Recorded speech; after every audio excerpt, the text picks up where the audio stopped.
Good afternoon. It is 12:11, and this opens up the city council meeting.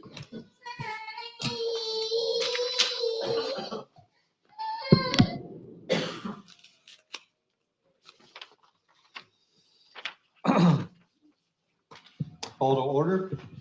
Roll call, city clerk. Councilmember Carter, Present. Councilmember Elliott, Present. Councilmember Marroquin, Present. Mayor Pro Tem Camarena, Present. Mayor Crancho. Present. We have a quorum. Thank you. Can we all stand up for the Pledge of Allegiance?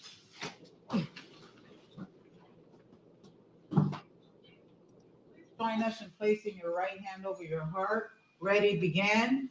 I pledge allegiance to the flag of the United States of America and to the republic for which it stands, one nation, under God, indivisible, with liberty and justice for all. Please remain standing for the invocation. Yes.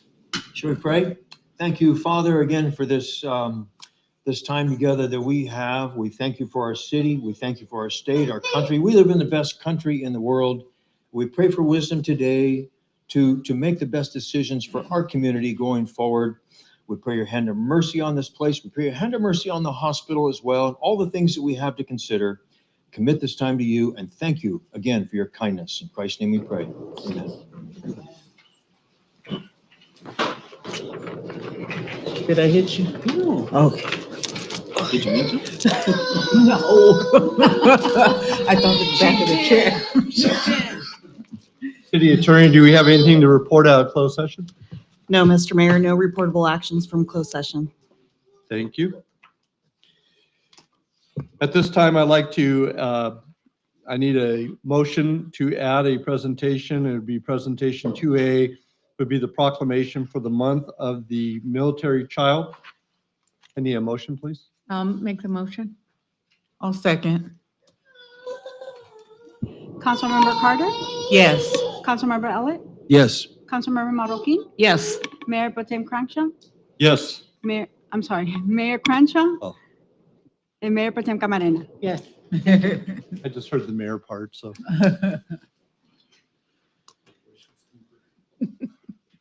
All right.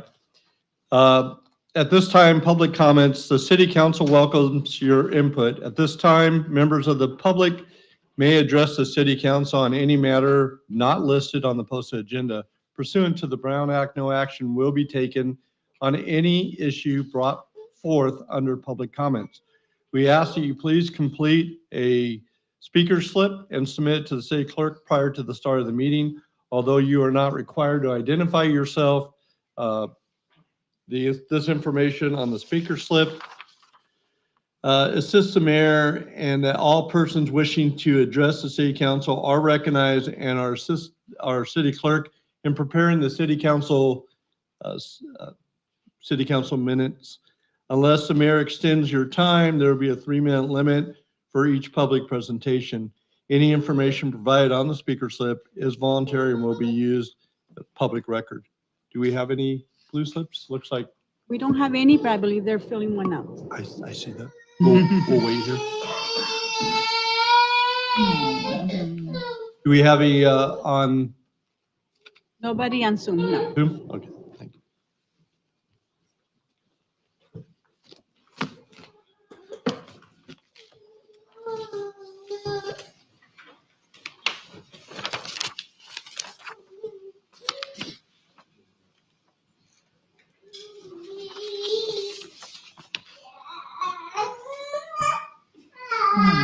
Are they wishing to speak, or do you know?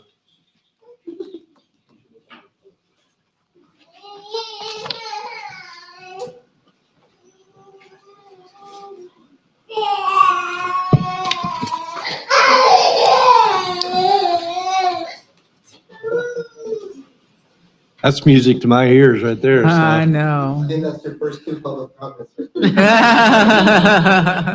And I happen to agree with both of them. I love it. I feel the same way. Yes. Okay. I think that one's for the Joshua home, so it might be for number 5. Yeah, let's see if there's any. I didn't want to get ahead of it, so. She doesn't hear, Mayor, because it's number 5 on the agenda. She doesn't Okay. need the speakers there. Perfect. Very good.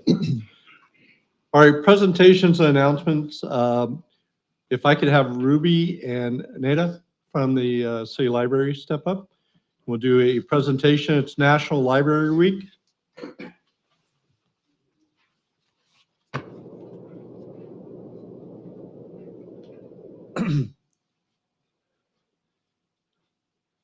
Thank you for being here.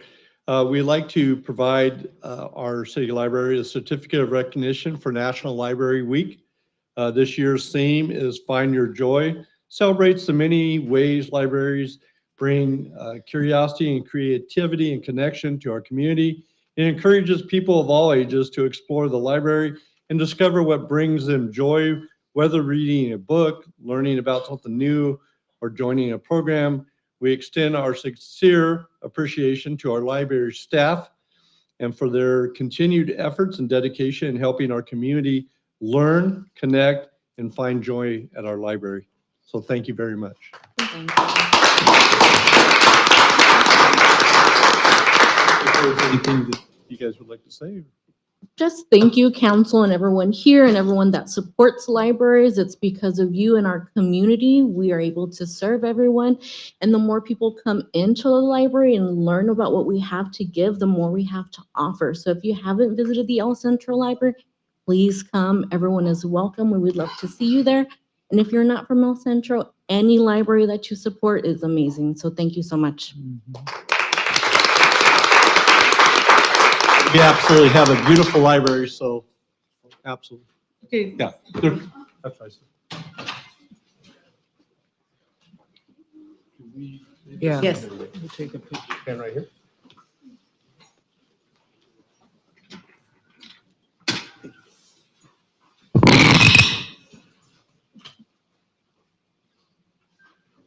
Okay, and here we go.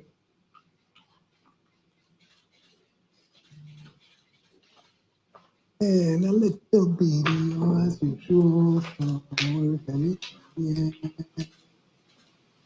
Thank you very much.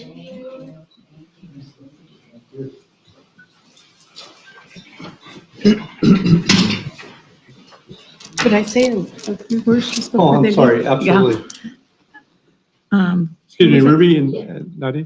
Ruby, I just wanted to acknowledge all the work. We've gone to a couple of their presentations and so forth and seen the amount of people that come in through the library, and not just when we have those special summer readings that you guys are preparing for. And we were just discussing this in our meeting about how many people go through our El Centro Library through your summer reading program. I think one of them was 34,000 and one was 43,000.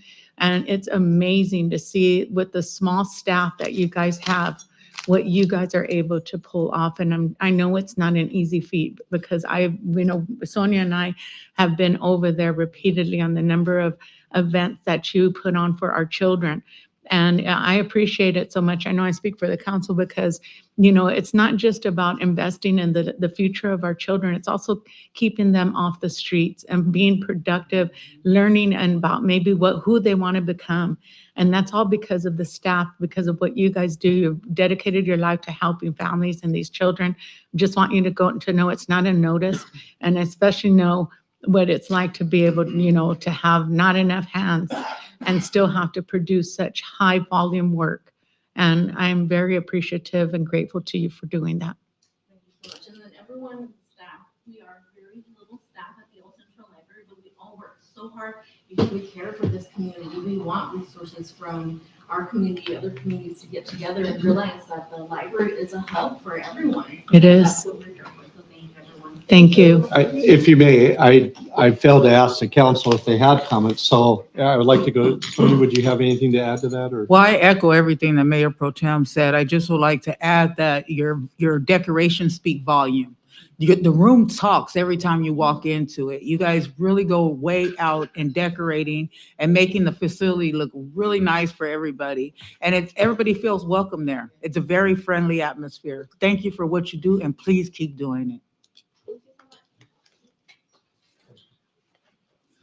I would just like to say, I'm so impressed with the creativity of your entire team.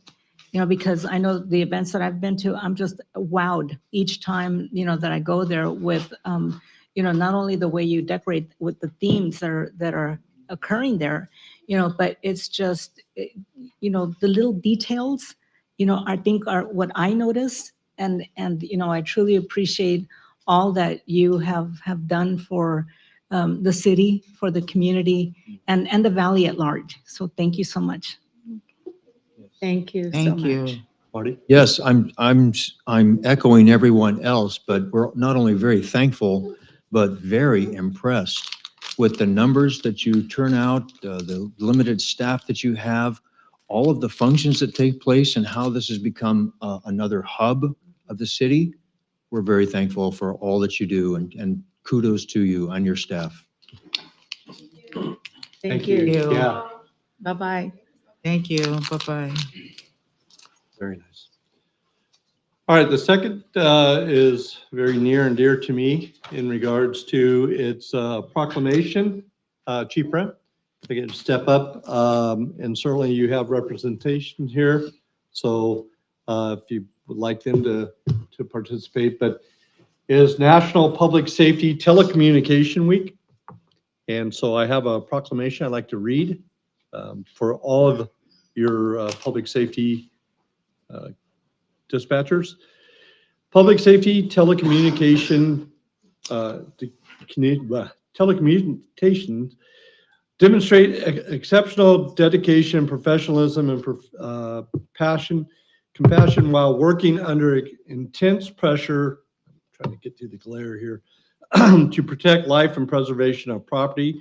Emergencies occur at any time requiring immediate response of law enforcement, fire, and emergency medical services. Whereas public safety communicators play a critical role as a single vital link between our citizens and first responders, they exemplify an unwavering commitment, courage, and service. They are the unseen heroes of public safety, providing calm, clarity, and life-saving assistance in moments of crisis. And whereas the safety of our law enforcement officers, paramedics, firefighters depend upon the quality and accuracy of the information obtained from citizens who contact the El Centro Dispatch Center. And whereas the mayor and city council members honor the men and women of those diligently and professionally keep our city, its citizens, our first responders safe, we extend our sincere gratitude for the countless hours they dedicate to ensure the safety and well-being of our community. Therefore, now I, Michael Crankshaw, Mayor of the City of El Centro, State of California, do hereby proclaim April 12th through the 18th as National Public Safety Communicators Week in the City of El Centro. So.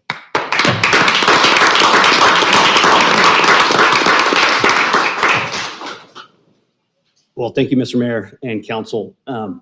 You said a couple things that really resonated with me in that proclamation.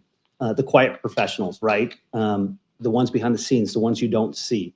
And we talk about first responders, and the public generally thinks as a first responder is that uniformed firefighter, that uniformed police officer that responds. But truly, the dispatchers are our first responders because they tell those officers and firefighters where to go. They take that initial phone call. And so on that, I wanted to give you some statistical information. So when I looked into it a little bit, I broke it down by the day. So in 2025, our dispatchers routed, there were 186 phone calls per day routed through the communications center. So far this year, we have about 196 per day. So that tells you that the increasing workload, although it's not extravagant, but it is continuing to increase. So that's just one little snippet of what they do, right? So the receiving the information, the phone calls, inputting information into the various databases that they need to utilize to provide the information to the officers and firefighters in the field. There's so much more that they do than just answering phone calls. But 196 telephone calls a day that they've got to deal with while dispatching on average about 35,000 calls for service a year. So, and that's our little city. So It's quite the work that they put in there. And as you have all come to know here recently, the past year has presented some challenges for us. And so those challenges left us with some staffing crisis. And we're joined here today by two of our brand new dispatchers, two of our very seasoned dispatchers. And we actually have a special guest today who's not a dispatcher, but while we were going through this, she is a records clerk and she stepped up and she put forth the effort and wanted to learn about dispatch and became familiar with the system so she could fill in to cover those shifts to ensure that our community has the service that they deserve. So I'd like to recognize those that are here today, sitting in the back row. As you can see, and as we all get to see their mothers, their sisters, their wives, they have lives. And we required them to come to work and to provide this service. And they have really stepped up. So thank you for the recognition. I know it's not often that they get recognized, but they really truly are an integral part of our operation. So thank you. Very good. I also like to, Chief Bernal, if you'd like to add anything with that. Good afternoon. I just want to touch kind of on what Chief Brown has already mentioned in terms of them being the first to take the call, right? From a fire perspective, they're more than that. And I know from a PD perspective as well, in terms of not only are they taking the call, on large scale incidents, they serve as the backbone to help organize and build out our, our calls, whether it be a structure fire, whether it be a multi-casualty incident. The dispatchers are critical in ensuring that we're getting the resources, we're communicating out and getting everything that we need to run a successful event, regardless of what the type is. I think often, I know we're guilty of it, we underappreciate the work that they do. You hear the calm voice on the other end of the radio and you don't really truly grasp what it is that they're having to deal with. They're doing 100 things on the other side of that radio that you're not appreciating. And so it is nice that we get this opportunity to thank them because of all the wonderful work they do to help us be successful as public servants and as first responders. They're as much a part of the call as anyone, and sometimes they're more part of the call because they're doing so much more than we see right there out in the front of things. They're often working in the back, organizing things, like I said, getting us the resources that we need to be successful. And so we thank them. Thank you. Thank you. So did you say you were going to announce or who was here, or you recognized them? Yes. Okay. I can certainly have them come up, but I don't Yes. know. Yes. We said they're the ones that like to sit behind the desk. Ladies, if you'd like to come up and say anything, you're more than welcome. That's what I anticipated. I actually worked with all of them. This is a first that she has nothing to say, so. Actually, I worked with a couple of them. So. If I may, Mr. Mayor, I wanted to back up a little bit. We talked about the critical staffing crisis that we experienced. So as you guys are well aware that we have 11 authorized dispatcher positions for our city. And about a year ago, we experienced that crisis, which led us to have 3 full-time dispatchers. So 2 of the 3 are here today. So we owe them a debt of gratitude that we cannot repay. They kept the lights on, they kept everything going. So I'm pleased to announce that we have hired 7 full-time dispatchers. And so we have 1 vacancy currently, but we are in the process of looking at another candidate to fill that one as well. So we really have taken strides to make sure that we have that division filled. But a lot of that is from the support that you guys showed, which allowed us to attract and recruit qualified individuals. So thank you for that as well. So I'll get some comments. Sylvia? But I know that Chief Brown mentioned, they're the quiet professionals behind the scenes, but, such a vital and crucial role that they play in the safety of our community. And for that, I would, really like to show my appreciation for the behind the scenes work that you do and for, keeping our community at ease, when they're facing a crisis, so thank you so much for that. Yes. Behind the scenes, unseen. Nobody ever knows who you are. They never see your face. And when, 180 or 190 calls it's not just answering the telephone, it's emergencies and sorting these things out, as you're talking and directing people as you're talking. It's amazing what you do. We want to thank you. We want to appreciate you. We want to acknowledge all that you're doing. And those of you that stuck it out in a difficult time, we are deeply, deeply grateful. Thank you. Yes, just echoing what they said, because especially to the ones that stayed, I remember hearing the stories and the dire need, and we appreciate you so much. And also for just being that calm in someone's storm, because, you're that first person they're talking to when, there's some very serious things going on in their life, and your professionalism and your compassion at the same time is what they need to carry them through until they can get more support there. So thank you so much for what you do. You're so important. I don't know if you understand how important every time you answer that call, what you mean to that person on the other line. You're a lifeline to them. Thank you. When I think about a dispatcher, I think about an on-point thinker, somebody who has to know what to say, when to say, and how to say it in a matter of seconds. And that's phenomenal. Thank you for what you do. It's not easy. We know that, and we're here just to thank you, and we couldn't thank you enough. So please, please know that you are appreciated and keep doing what you're doing. And thank you for stepping up when we needed you most. So I would like to say that I do have some personal knowledge, and you guys finally got out of that tube that you were dispatching in for many years. And so now you have this beautiful dispatch center, and I got a chance to tour the PD, and I hate you guys. I'm so jealous. But I will tell you that from the inside, it's a family. And I hated you and I loved you all in the same time. As sisters, brothers in dispatch, you are the backbone. We appreciate you. And so please continue to know that as we move forward. Thank you.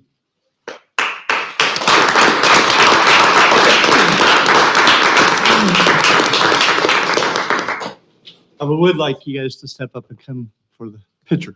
Please take a picture with us. Chiefs, if you could join us. Assistant Chief, if you'd like to be. Thank you, man. Do you want your lieutenants up? And the Yes. battalion chiefs? Let's have the battalion and the lieutenants. Although I see you on the agenda. Someone needs to.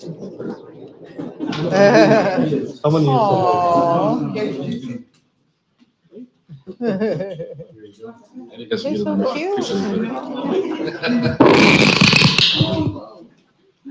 We're awake, Amelia.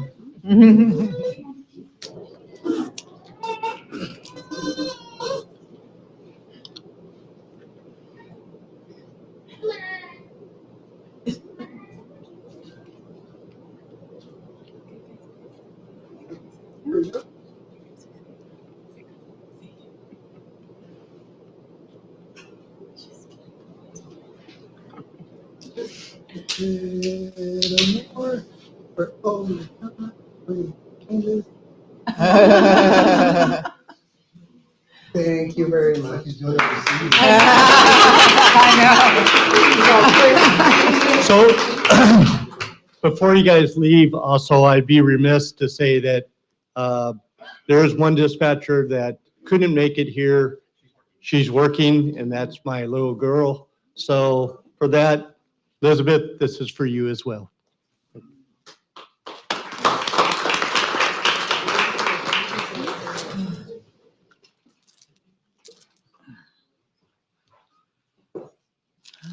Glad you didn't sit down. So I was just advised that, Diana, this is your birthday, is it? Wow. So please, everyone, let's wish Diana a happy birthday. Thank you. Happy birthday. Happy birthday, Diana. Thank you very much. Thank you for all you do, Sylvia. All right.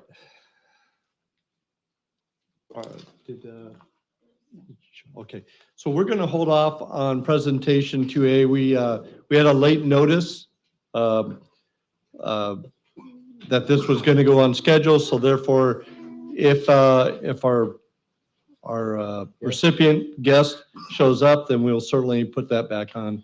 At this point, we're going to go into consent agenda, items 3 through and 4.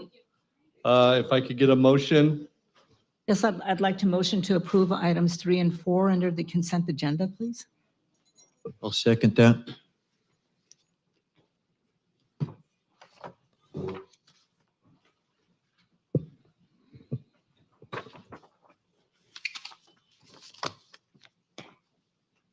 Motion passes 5-0.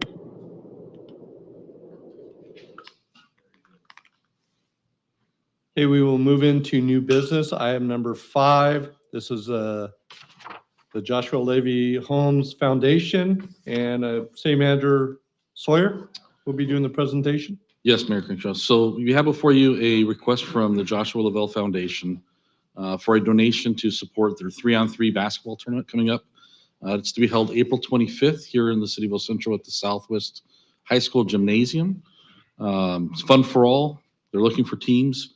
If I wasn't gravity challenged, I might try to join myself. Adult teams. We have more adult teams. Wow. In addition to the adult teams, you're going to have food, drinks, raffles for all the attendants, and so much more. And I believe we have a speaker here to tell us a little bit more about the foundation. Thank you. Thank you, Mayor, and City Council members. We appreciate you so much. You have no idea. Last year, you supported our foundation, and basically, our foundation's mission is to serve our community, but serve a distinguished community, part of our community, which is people with cancer, recipients with cancer. We've been through it, so we know the challenges. The challenges are not just the disease, but everything around them. Life still goes on. Bills have to still get paid. A lot of traveling, food. We don't question why they need the money. We just want to care for them and help them in whatever their needs are. And there's always needs. And so that's our mission. That's what we do. We put it out there and we get a couple of recipients that as a board, we overlook and decide which one is the best recipients. And we have 2 this year. Rose, before you go on, Mr. Mayor, if I Yes. may, could you just please introduce yourselves to everyone that's watching, Oh, gonna be watching sorry. online, and so we kind of get a little background? Yes, Please. I'm Rose Holmes. Thank you. And this is my husband, Taylor Holmes. Taylor Holmes. And we founded the Joshua Lavelle Homes Foundation for this purpose. The other purpose in our mission is also to give out scholarships to high school seniors. Last year, we were able to do 2, so we're getting there. We're getting where our numbers are going up, and the future is to really give a scholarship to every high school in the Valley. That's our goal. We are growing. This is going to be our 3rd year, and we're excited to see the community come out. Our community is amazing because every year our donations, our sponsorship has gone up. And last year we were able and blessed to help out 4 recipients. With your help, you were part of that. And this year, like I said, we have 2 participants, both adults, one with colon cancer and the other recipient has a new cancer, which every day, I'm sure if you're not aware, every day there's a new cancer, every day. And it's unfortunate we can't keep up with it. Medicine, most of the time, these are experimental. And it's very hard on the individual as well as their families. It affects everyone, their families, their friends, because they have to utilize their strength to encourage, to help out, to care for the sick ones. One of them had to stop working basically because of her cancer is called CIDP and it's muscular and she couldn't walk. So she had to stop working. Her son is taking care of her full time. And our other recipient is 60 years old and he has colon cancer And I just want to address something really quickly to all the men in here. If you have not gotten checked for colon cancer, please, please make it your business to get it done. My husband was diagnosed with colon cancer 4 years ago, and I thank God that they got it all, and he's cancer-free. Amen. Please Great. go out and get checked. Don't think it can't happen to you. Hmm. It definitely can. Cancer has no biases at all. So we come to you today to once again ask for your participation and sponsorship. And that's it. Any questions? No, I've just attended the events up to this year. I'll be there as well. And it's phenomenal what you guys do. Very touching. And thank you just for putting your effort into this. It's a lot of work. It's a lot of behind the scene work. Yeah. And appreciate everything that you do. Thank you. Appreciate everything that you do. Thank you. We appreciate My that. heart goes out to you guys. Thank you. Thank you. Adi? Yes, I also attended last year, and I was so just enamored to see all the participation that was going on. Yes. The people that were just in the stands, the people playing, Mhm. and like, we've touched on, that's the community that just Yes. supported it. And I think all of us have had some experience either personally or with someone we know Yes. with cancer, especially the rate that it's growing, as you're saying, Yes. daily, and I've even seen in the news lately that there's been an increase in women with colon cancer. Yes. So, I know that this came out through an unfortunate incident within your family with losing your son, but you are using that for good and being able to turn and help others with it. And I thank you for it. I will let you know I'll be out of town that weekend, but you guys We'll will be miss in my you. prayers Yeah. and thoughts. Thank you Thank so you. much for what you do. Thank you. Marty? Yes, we attended, my wife and I attended last year also. Give us a reminder, Rose, about the folks that how many did you help and what was the numbers like and the number of teams, just to compare? So just to give us an idea. we had, so basically what the event is a 3-on-3 basketball tournament. And then we have the teams, they can have a fourth person as a substitute. And I think you guys can attest to the fact that it's kind of comical sometimes because the adults get out there and they definitely need that extra person. And it's from 4th grade to adult. We are not biased, so seniors are welcomed. And basically, it's a 12-minute game that goes on between the age group and the different age groups. And so we go from 8:30 to about 4 is the last game, and it's usually the adults that are fighting for first place. We do award them with, this year we're doing trophies, and we're doing first and second place.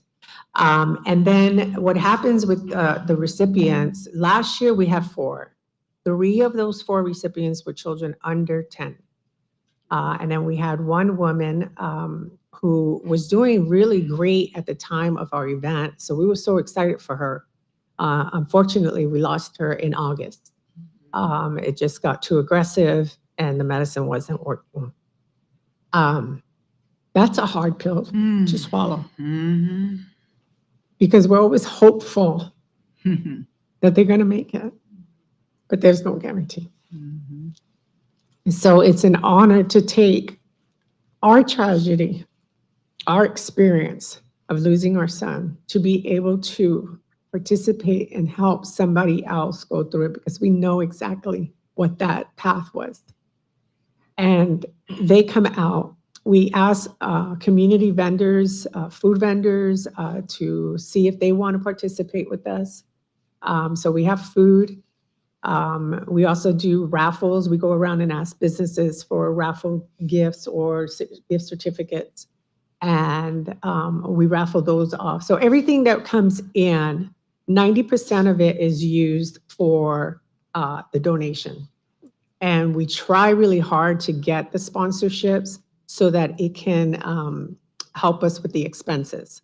We give them bags, we do the medals, we provide water for them and drinks. So a lot of the expenses that we have, we try to get the sponsorship so that can be taken care of, and everything else that comes in. We do ask the teams to pay their dues for the team, and that's kind of how we get a lot of the donations. And then, of course, people who just donate, go online and just donate to our cause. And so that allows us to really bless our our recipients. Last year, we made, our first year, I thought I was just praying, give us $2,500 and, give us, if we had that, that was good. Well, that first year we made $5,000. Amen. Last year we made almost $10,000. Hmm. It doubled. And that tells me a lot about our community and also how much it's affecting our community. This year, we're so excited. We're like, let's go 12,000, maybe 15. But it's an honor for us to be able to give back because there's such a need. There's such a need. And that's pretty much where we are.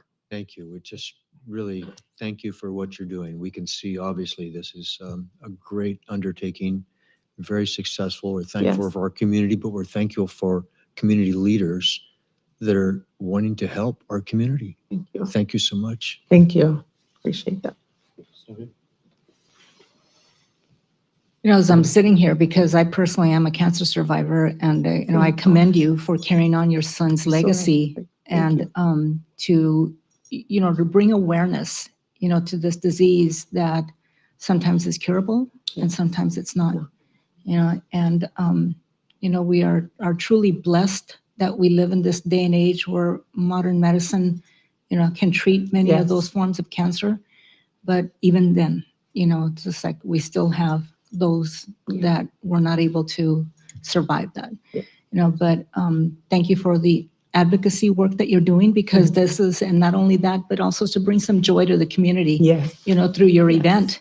Yes. And it's just like I can see that you're very passionate about that, and so Thank just you. And I'm so happy for Godspeed. you. Yeah, thank you. Because I was stage 4 kidney cancer. It's just like, and so God is I'm here to tell about it. But That is God, awesome. God is good. I'm so happy. God is for you. very good. Awesome. Thank you. Thank you for sharing. Thank you, Mr. and Mrs. Holmes. Thank you. So I'm not much into basketball. You would be great. You're so tall. No, the problem is there's a dribble issue, the ball in hand. However, this year, at my age, my grandchildren, my older grandchildren, are into basketball, and I started watching a few games, NBA and stuff like that, and I was really blown away how I enjoyed them. I didn't think I'm football, baseball, whatever, but and so much so that especially after reading the pamphlet and the information, I am hoping that they're available to go, and we'd go and watch a little bit of this on the 25th, I believe. Yes. So That would be awesome. Sign them up.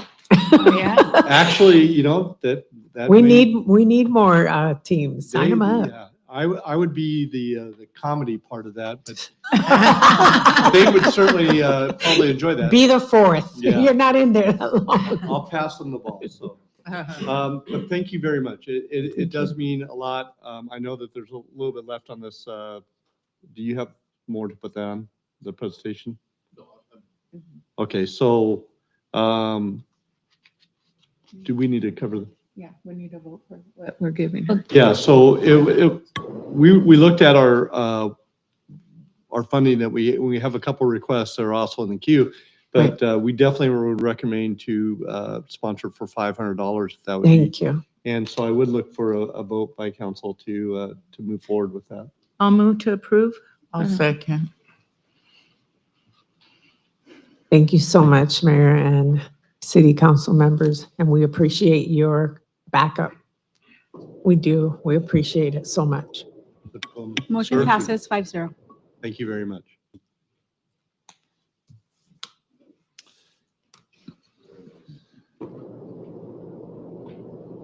Okay, now we are moving on to item number 6, award a bid for CML 5169 Imperial Avenue Synchronization Project. Abraham Campos. Oh, Hi, good afternoon. It's different to say good afternoon. afternoon as opposed to good evening, honorable mayor and council members. So today's is a very simple project in a way. It's a very straightforward. What we're discussing is a synchronization of 6 signal lights between on Imperial Avenue, all south of Main Street. So Main, State, Hampton, uh, uh, even not Ross, Pepper, Aurora. Try to go to Main. Ross, Pepper. So we have quite a Ocotillo. few south of so Main Street, and as you know, we did some improvements. We added a new signal with a pedestrian hybrid beacon. What this project does, it continues and builds on that by connecting the signals via fiber optic. So new conduits will be installed. You'll see traffic control, cones again on Imperial Avenue. Thankfully, it's with the timing will allow this to be more in the summer away from school. And what it allows is for the signals to talk to each other. The intent is to get more green time so that folks can travel smoother through the corridor. And because it's a CMAQ grant funding, a vast majority of the funding for this is grant funded through Congestion Mitigation Air Quality Act. So we're not paying for it in a good chunk. So the funding is $569,115. And because of the vehicles moving faster, that produces air quality benefits by reduced idling. So that's how we got the grant. The remainder is proposed to be paid from the LTA funding to get us going. We received 2 bids, one from DBX and one from Perry, with DBX being the low bidder, and we are recommending award. If you have any questions, I'd be happy to answer them.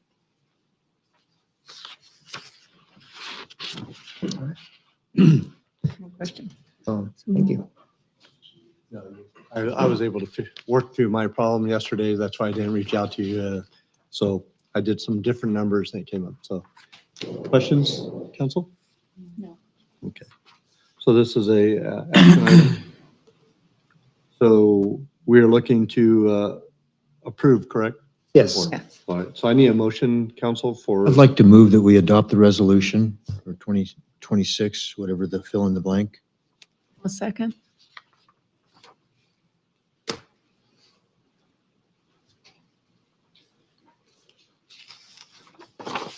Motion passes 5-0. Thank you.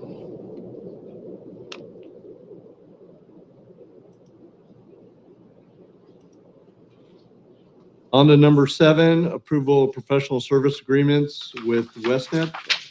Chief Bernal. All right.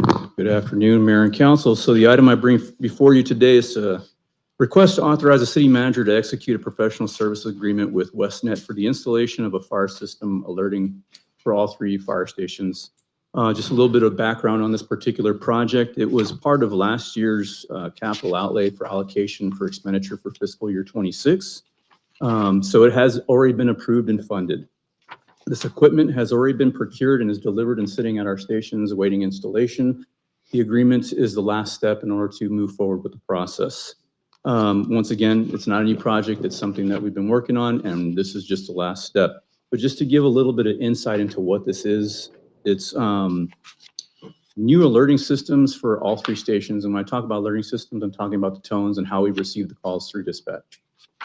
As we're transitioning to the RIMS-CAD system with PD, it's becoming apparent that technology that we utilize on our stations is out of date, and this is a wonderful step forward to kind of bring us up to contemporary standards in terms of fire system alerting.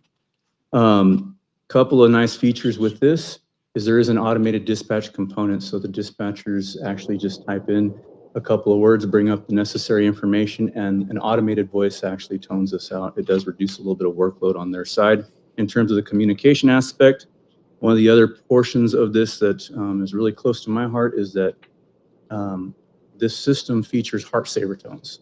If you've ever heard the tones go off at a station, particularly some of our older tones back when I first started at Station 1, pretty harsh, pretty abrasive, high volume tones that would, yes, we do get to sleep at the station, so it would wake us up, right, in a very abrupt and harsh fashion. The heart saver tones build gradually, waking personnel from sleep in a gradual fashion, saving some of the stress on the system. So not only an investment in just bringing our station up to standards, but an investment in the health and wellness of our personnel. So what this particular agreement really covers, again, is the installation of the system. It has things such as milestone-based items. It outlines the acceptance testing of the system, and then outlines some of the warranty and defined scope of work. So let me just touch real quick on acceptance testing. Basically what that is once the installation is complete, we review and make sure that the system is tested, verified to be operating as intended, and it meets the standards, confirming that it's functioning properly as to our expectation. So with that being said, the recommendation from staff is that the city council would approve the resolution allowing the city manager to execute the agreement. And with that being said, if you have any questions, I'm available. I just have a statement. Yes. If Sure. there's no question. Sure. I was reading through and of course I'm, looking at one repetitive phrase that's written throughout the action item, and it's firefighter safety. And, as you stated, it's also the health and wellness of our fire personnel in all three stations. But this may be the place or may not be, but because that's there, I just want to bring up that also includes the elements that they're residing and exposed to. We already spoke about extractors to be able to protect them from cancer-causing agents like we spoke about earlier today when they're out there and being exposed. But also, I look at our Fire Station 1. When was that built? It was built in the mid to late 40s. And so I look at that and say that because in the 40s, there were different types of materials that were utilized to build at that time. And I think it's important that as a city, we also take the fighter safety into an extra step and be able to look, especially at Fire Station 1, as far as a remodel or be able to look to see what components that we're not able to see that could affect the firefighter safety that are in that particular station. And so that's what I'd like to bring up to be able to, this is definitely needed, but also what's also needed is to make sure that our firefighters aren't being unintentionally exposed to any type of, mold and so forth like that because of the age of the infrastructure. So I'd like to just plant that as seed for thought going forward sooner than later. Because I would like to have that addressed so that we don't become into a position where we're liable for something that we know could have been an issue. Thank you. Questions or statements over here? Got a short question, Yes, sir. Chief Bernal. Most people, I think, sitting here and listening online don't get the significance of what you're talking about with heart saver, what'd you call it? Tones. Heart saver tones. Yes. In other words, what was the problem here? What does that mean? So if you've ever, like I said, if you've ever been in a fire station, you hear our calls come in, it is preceded by an audible alarm, right?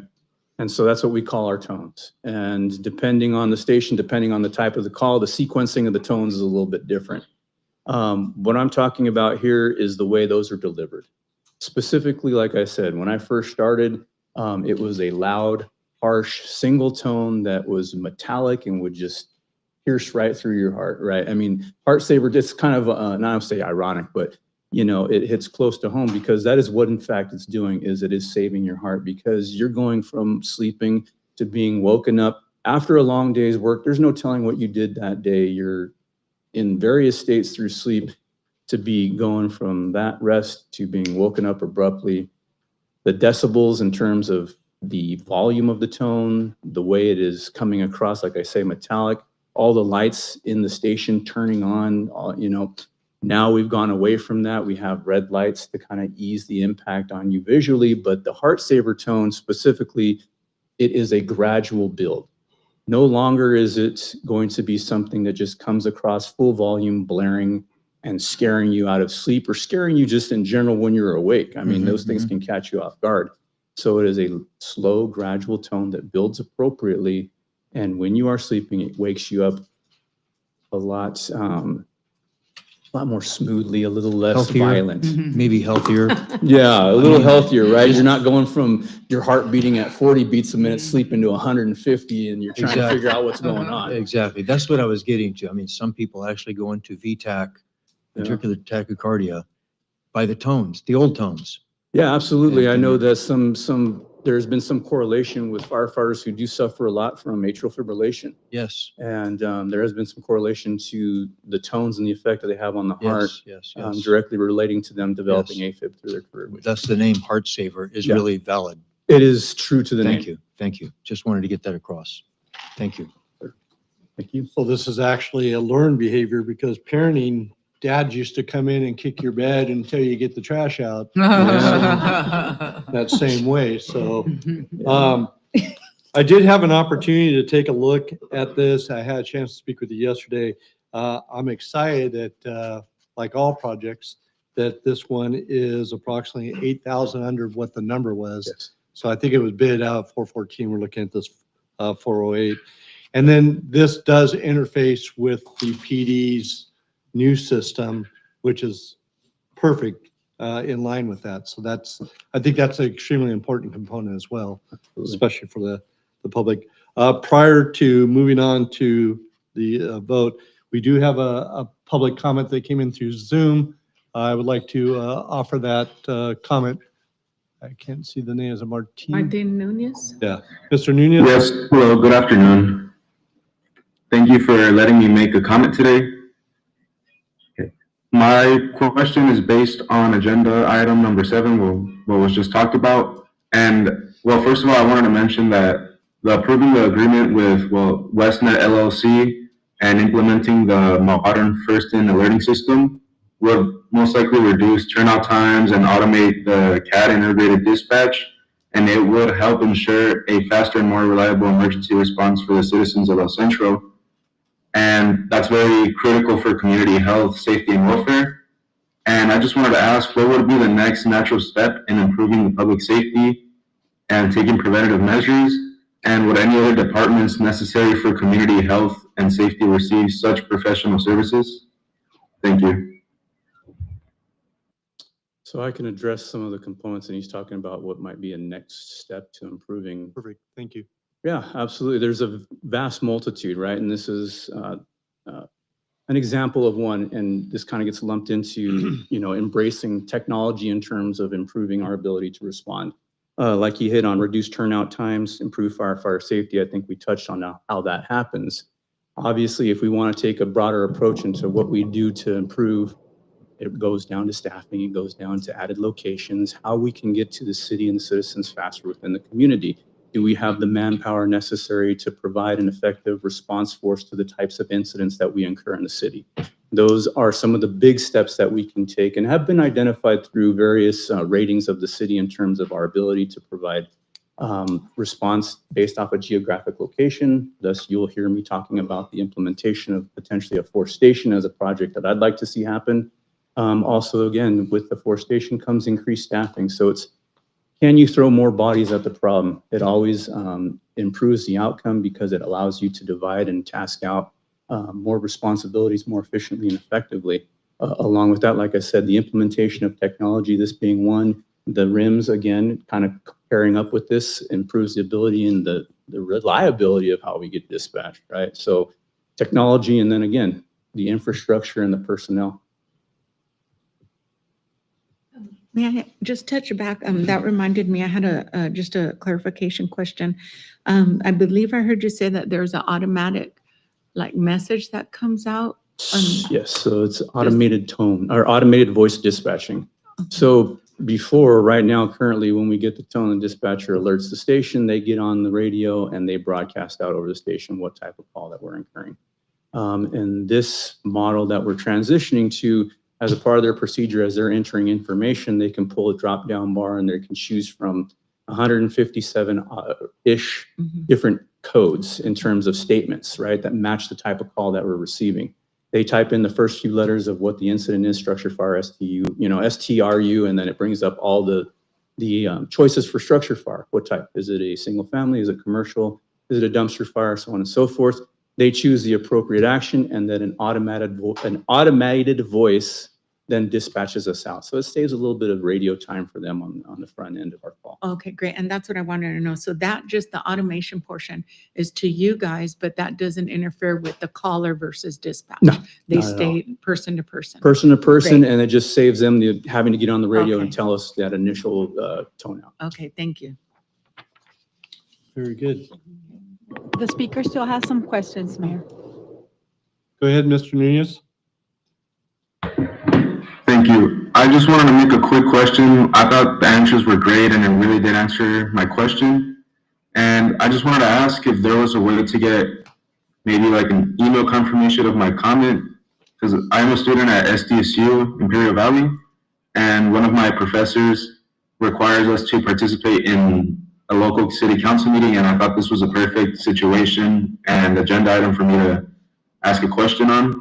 And I just wanted to ask if there was a way for me to, or whether there was a way to provide proof of my comment and the answer. Yeah, so I can answer that in a couple of days. This will be recorded and you'll be able to pick out this section and be able to show that to your professor, that your question, you could actually play it for them. So if you give us a couple of days and then visit our website, you'll be able to obtain that info.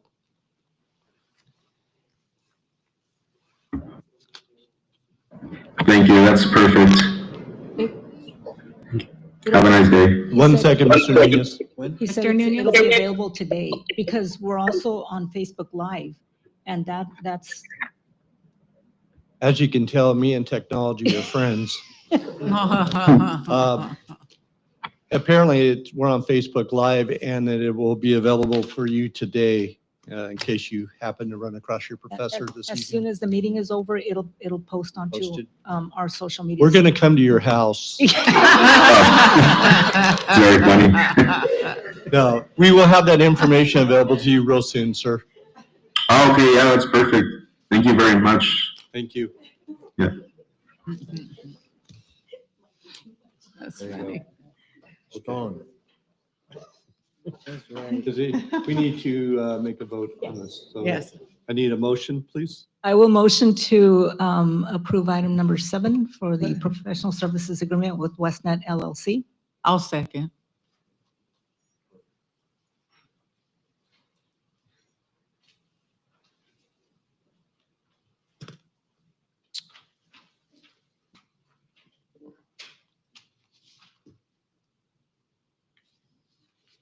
Councilmember Marroquin, we're missing yours, and Councilmember Allen also. The vote box Hasn't did come not up. appear. Okay, so Has I'm gonna not go come up ahead. on our and- screens. Your screens did not appear? No. No? I'm gonna go ahead and vote for you. So do you want a voice vote from me? No, I'm gonna go ahead and do it on here on the screen. Oh, Yes? yes. Motion She's passes voting for 5-0. Thank you. Thanks, Chief.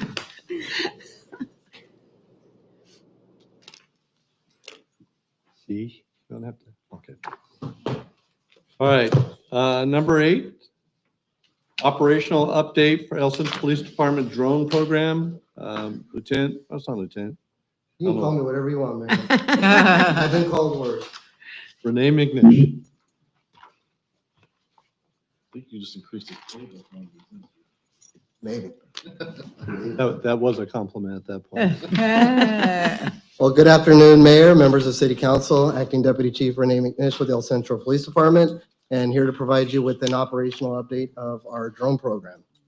So what I want to focus on is how we're using the technology out in the field, the outcomes we're seeing, and then the safeguards that we have in place, and then, of course, what we're going to be doing next.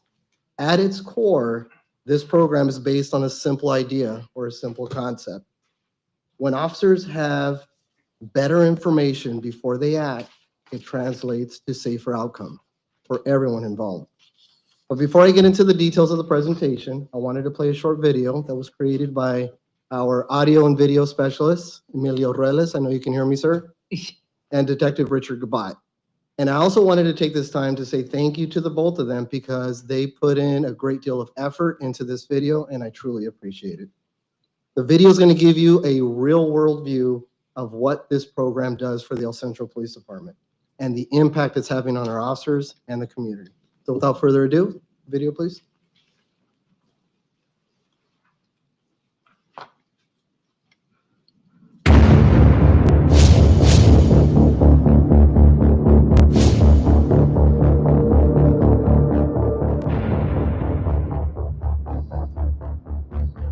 When seconds matter, information saves lives.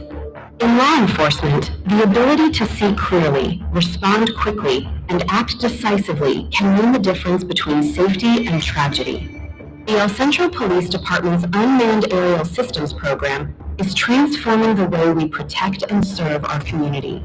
Our drone program provides officers with the ability to quickly locate missing persons when seconds count, gather critical intelligence during rapidly evolving criminal incidents, and aid in the documentation and discovery of evidence. From search warrants and critical incidents to patrol support and interagency assistance, our UAS team delivers real-time situational awareness that enhances officer safety and community protection. By seeing more, we risk less, protecting both our officers and the residents of El Centro. One of the goals of the drone program is enhancing officer safety while they're out on patrol. The drone is able to provide an aerial view of the call that they're responding to. It's our duty to let the officers know of any threats that they may be encountering, but the overall goal is to enhance officer safety. The El Centro Police Department operates two state-of-the-art Skydio X-10 drones. Together, they have completed more than 360 flights, logging over 80 hours of flight time in service to our community. In 2024 alone, the UAS program was deployed 78 times across 21 missions, supporting calls for service, training operations, search warrants, and critical incidents. In 2025, the program expanded substantially, with 300 deployments across 109 missions. These operations included patrol support, search warrants, critical incidents, training, and interagency assistance throughout Imperial County. And in 2026, the impact became even clearer. In just 24 deployments, the program directly resulted in 10 arrests. That's technology translating into accountability, safety, and real outcomes. Our UAS team conducts monthly training sessions, averaging 4 hours per session, ensuring pilots maintain the highest standards of proficiency, safety, and operational readiness. The El Centro Police Department holds a small unmanned aerial system certificate of authorization, allowing us to operate day or night throughout Imperial County in support of law enforcement and public safety missions. And we're not stopping there. The El Centro Police Department is currently in the process of obtaining the necessary approvals to deploy unmanned aerial systems as first responders. This next phase will allow drones to launch immediately when high-priority calls are received, providing critical real-time intelligence before officers even arrive on scene. Faster information, smarter decisions, safer outcomes. The UAS program is more than technology. It is a force multiplier. It is an investment in public safety, and it is a commitment to protecting the community we proudly serve. El Centro Police Department, advancing innovation, enhancing safety, and strengthening our mission.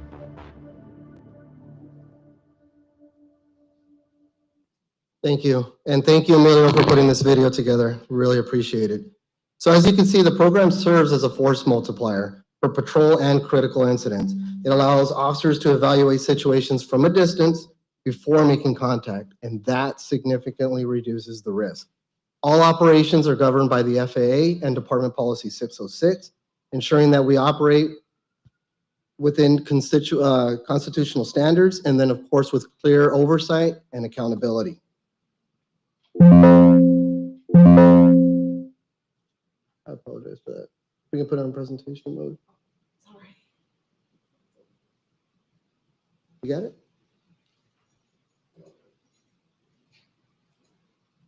Sorry about that. So Currently, we operate two Skydio X10 drones, and between those systems, as you saw in the video, we're well over 360 flights, and we've accumulated more than 80 hours of flight time between both drones. We have FAA certified pilots both at the police department and the fire department, and what that does is help strengthen our interagency cooperation and collaboration. The program is fully integrated into our SWAT, CNT, and crisis response, and we maintain readiness through monthly training, averaging roughly about 4 hours a month for training. So this slide shows exactly how the program has scaled responsibly. In 2024, we had 78 deployments across 21 missions, and then in 2025, that increased to 300 deployments across 109 missions. So far in 2026, we've had 24 deployments, which directly resulted in 10 arrests. So what does that translate? What does that translate to? It translates that these are mission-driven deployments. And I want to emphasize this when I say it. It's not routine surveillance. We do not do that with our drone program. Our drones are used in high-risk, high-value situations. That includes perimeter searches, armed suspects, search warrants, missing persons, and SWAT overwatch. We also support fire with hazard identification and scene assessment. And then these are targeted deployments, not random patrol, and definitely not generalized monitoring. This is where the program delivers real impact. In multiple incidents, we've been able to locate suspects before officers are expected to make entry. That reduces surprise encounters, it reduces the likelihood of force escalation, and then of course it translates to reduced injuries to our staff. We've also used this technology in nighttime operations, and then of course to support fire personnel with hazard detection. The bottom line is this: the program is improving safety for both our officers and, more importantly, the community. So I wanted to take a moment to address some safeguards. No, we do not conduct random surveillance. We will never target individuals based on their protected characteristics. No drone platform will ever be weaponized. And then, of course, we do have a reasonable expectation of privacy that we respect. All flights happen after a supervisor approves it. And then, of course, we record each and every flight. And if it's necessary, we will review those flights. This is all governed by FAA certification and then also by Department Policy 606. And what that means is it translates to accountability, transparency, and then, of course, legal compliance. Our operations are governed by the FAA, and what that means is we operate under a COA, or what is commonly referred to as a certificate of authorization. It allows us to operate throughout the entire Imperial County within line of sight, and then, of course, we coordinate with the FAA through what we call a NOTAM. We operate at low altitude within line of sight, and then, of course, everything that we do is operationally effective and is fully compliant with the FAA. This is not casual equipment. This is not something you're going to take with you on vacation. All of our pilots are certified through the FAA, and then, of course, have to go through monthly training, and then, of course, recertification to make sure that they stay on top of their level of knowledge and expertise with the drone. We do conduct monthly training, and then we are maintained through a structured oversight of program management. All of our flights are documented, and as I mentioned earlier, if we have to review such video to make sure compliance to policy, of course we do that. This is a disciplined, professional program, and it does have built-in accountability. So looking ahead, of course, there's a couple of things that we'd like to do. One of the biggest programs that we'd like to start is our DFR, or Drone as First Responder program. And the goal of that is simple. We deploy a drone immediately to a call for service, and that drone will arrive before officers arrive on scene. What that does is it provides real-time situational awareness before contact is ever made. We're also pursuing fleet expansion, and we'd like to do that to increase our coverage and response capabilities. All future growth, of course, will be deliberate, will be approval-driven, and then, of course, transparent with our city council and the community. To summarize, the program has been proven to be a force multiplier with a measurable result. Over 400 deployments, 37 arrests that have been supported, strong safeguards with zero weaponization, and most importantly, it's improving officer safety, it's enhancing decision-making, and it's leading to better outcomes. We remain committed to responsible use of our drone program, and then, of course, the thoughtful expansion. I also want to emphasize, we are not asking City Council for any type of financial support for this program. Back when Robert Sawyer was the Chief of Police for the El Centro Police Department, he made it very clear that this would not cause any impact to the general fund. We have done all of our purchasing for the drone program, training through COPS funding, which does not provide any implications to the general fund. We also are very strict in the use of the drone so that we can minimize any exposures to crashes, replacement, equipment, batteries, replacement of the rotors. We are very methodical in our use of this program because we want to be mindful of the potential impact it could cause to funding. We do also rely on grant funding. We haven't been very successful, but we still keep trying and we keep trying, and we're hopeful that we'll be able to secure grant funding to expand our fleet. But with that, I'd like to open up if you have any questions for me. Mayor Crankshaw, do you mind if I ask a few questions just for clarification? Deputy Chief, you mentioned that this is all recorded, and I think that maybe we're missing a little bit of an opportunity to educate the public and our council when we talk about how it's recorded. Obviously, the cameras on the UASs are all recording as they're deployed and everything else, but you go a little bit further than that, correct? In terms of you record the actual flight path, the altitude, the angle of the gimbal as it's being flown out there to kind of cover all aspects of this. Is that correct? Can you kind of walk us through that a little bit? Yeah, so that goes into, and I appreciate the clarity. Thank you, City Manager. So what it does is it goes back to our expectation of privacy. So every time a drone is launched, it will start tracking exactly the flight pattern of that drone, where it's going, and then it'll also cover, it's displayed on screen as a cone of where that camera is facing and if the camera is actually recording. So that this way we know from start to finish where that drone has been, the exact pattern of the camera, if it was moving from one point to the other, all of that is tracked. Even the operational controls on the handheld itself is also recorded. All this information is done because we know that these programs are being heavily scrutinized, and we want to make sure that we're being transparent and respectful to everyone's reasonable expectation of privacy. So just to follow up on that, let's say that we had a complaint from a citizen that said, you know what, your drones are flying over my backyard and I was out sunbathing and you guys were recording that. Given the technology, would you be able to prove or disprove that actually occurred? Yes, we would be able to prove that. In fact, we did not record anything like that unless there was a pre-planned operation. And if there was a recording, then of course we would be able to provide information to everyone, all involved parties, of exactly what was recorded and what was the reason behind it. Because I could see there may be some circumstances where a drone is out there, but it's not a city-owned or police department-operated drone, and we want to make sure that we can track our deployments versus public deployments to really kind of get away from any type of confusion that may be out there about our use of the program. That is an important distinction to be made. I can tell you drone technology has become something where everyone in a household can purchase a drone. I think they're selling them in packets of 2 at Costco. So everyone out there is flying a drone, but I just want to make sure that it's fully understood that this is a properly vetted professional program and everything is documented, and we ensure that everyone that flies our drones are clear through the FAA through certification at both the police department and the fire department. Well, that answered my question. I was going to ask about the safety for the people and how they feel about it, and you hit it right. Thank you, City Manager. So it really is just to be preventive and for the safety and to have that, because am I correct in saying that it's a little less than 10% of arrests are out of almost 400 in the 3 years? So we've already made a substantial more amount of arrests since the beginning of this new year. So the number has grown.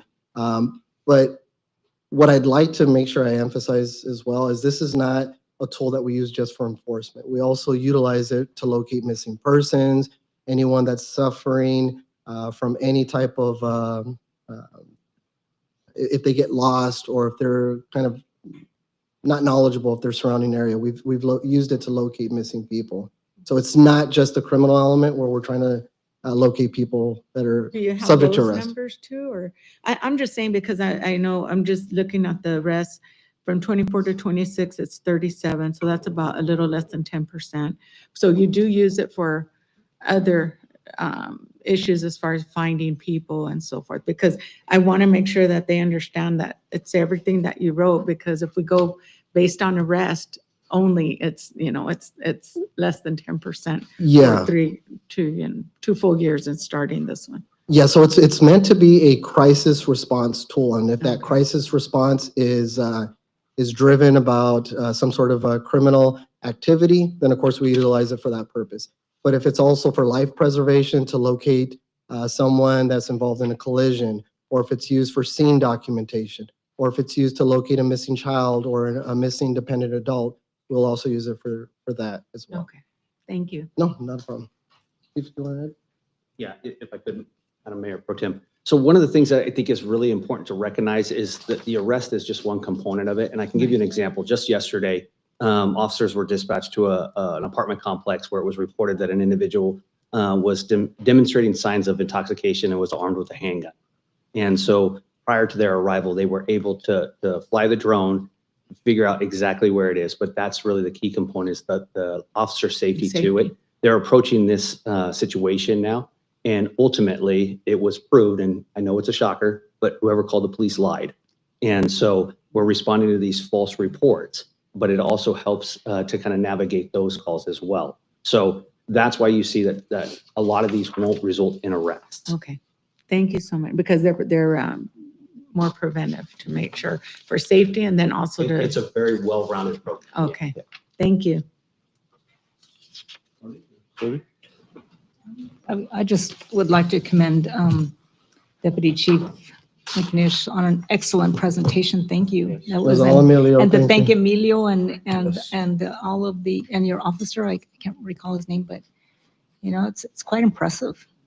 Thank you. It's like, It was a great video. It was. I like the dramatic music too, of course. I wrote that down. But I just had one more follow-up. The funding, you said COPS funding, can you give us a little rundown what that is and where it comes from? Yeah, so it's funding that comes from the state that is basically passed down to the county. It's funding that we apply for each year directly through Imperial County, and we utilize that funding for different programs that are otherwise not supported by general fund. So the drone fund, the drone project has been funded completely by that. Is that correct? That is correct, completely. Very good, thank you. Which was how much? I mean, give us an idea of like. Are you asking about the cost for a drone? Well, I mean, the cost of the entire program that's been covered by this already. So, well, I'll just be honest with you. Basically, the price for one X10 drone is about $36,000. And they're definitely not cheap, but of course, because of the reason of why we're using them, we're not going to buy a subpar piece of equipment to utilize in our community. Great, thank you. So I also picked up on the Top Gun type music that we had going on in there. So I thought that was pretty good. And I didn't pick up on the angle of the gimbal because I don't know what the hell you're talking about. But I will tell you that having this from law enforcement, I would imagine fire chief would be, we don't have a helicopter program that larger agencies have in those type of needs. And then you mentioned a variety of different capabilities and how they would be applied. I know that when I did my short layover in Imperial PD, we actually were starting on the drone there, and we had complaints of vehicle break-ins. So we would hover over those parking lots, low level, and force multiplier was incredible. We saw very little, and it was so low that everyone knew a drone was up, but it really does have its applications. So again, there's not a lot of things that I see that really wow me, and that I think is something, but I definitely believe in the drone program in regards to the safety of the community and the safety of our personnel. So I do applaud both departments and specifically Elson to the PD for taking the lead on this. It was a great presentation. Prior to letting you go, if I could have you just stand by, I do have a blue slip. Yeah, Mr. absolutely. Rodriguez, you like to come up and make a comment on this? Good afternoon, members of the council. And Deputy Chief, I appreciate your presentation. As you're aware, we've been lately, last 2 weeks, our city's experienced a lot of action in the county building because of the data center. Heated arguments. They could have been prevented by Madam Chair. Unfortunately, she doesn't use diplomacy very well and things got out of hand. And she used diplomacy, like, for example, like you, Mayor, you elected individuals as well. Things would have gone out of hand. I would value the drone coverage because obviously they gave a short report about the arrest record. 41% imagine with no drones. Those people don't get arrested, right? Correct. So I am supportive of this project. I understand people have costs, but to keep the community safe, sometimes you need to invest. I do commend also the PD and the Pure County Sheriffs for being there in those meetings, difficult situations, but handled it with professional courtesy and not the spot they wanted to be in. And I knew last night at the old Eucalyptus that there were 500 individuals against the data center and no disruptions, no call for law enforcement services because people there that are allowed to speak freely, and like in America, real America, can speak. It's unfortunate they've gone this other route. It's on the county chair. It comes to your plate, unfortunately, not fair. I'll be honest, I let them know how I felt about it today in their meeting, but that's why we need drones. Thank you. Thank you, Mr. Rodriguez. So Deputy Chief, I believe this is informational only, correct? Just an update as there's no action here needed, so. That is correct, Mayor. Unless there's any other questions, we appreciate. Thank you. And Emilio does do an awesome job. Yes. He does good work. Thank you for your time. Thank you much.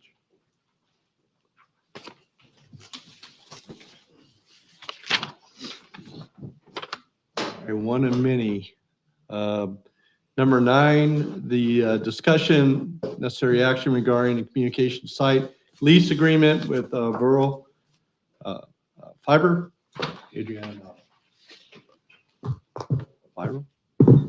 I know. Hello, Honorable Mayor and Council. Let me pull up the item. What's missing? Can we?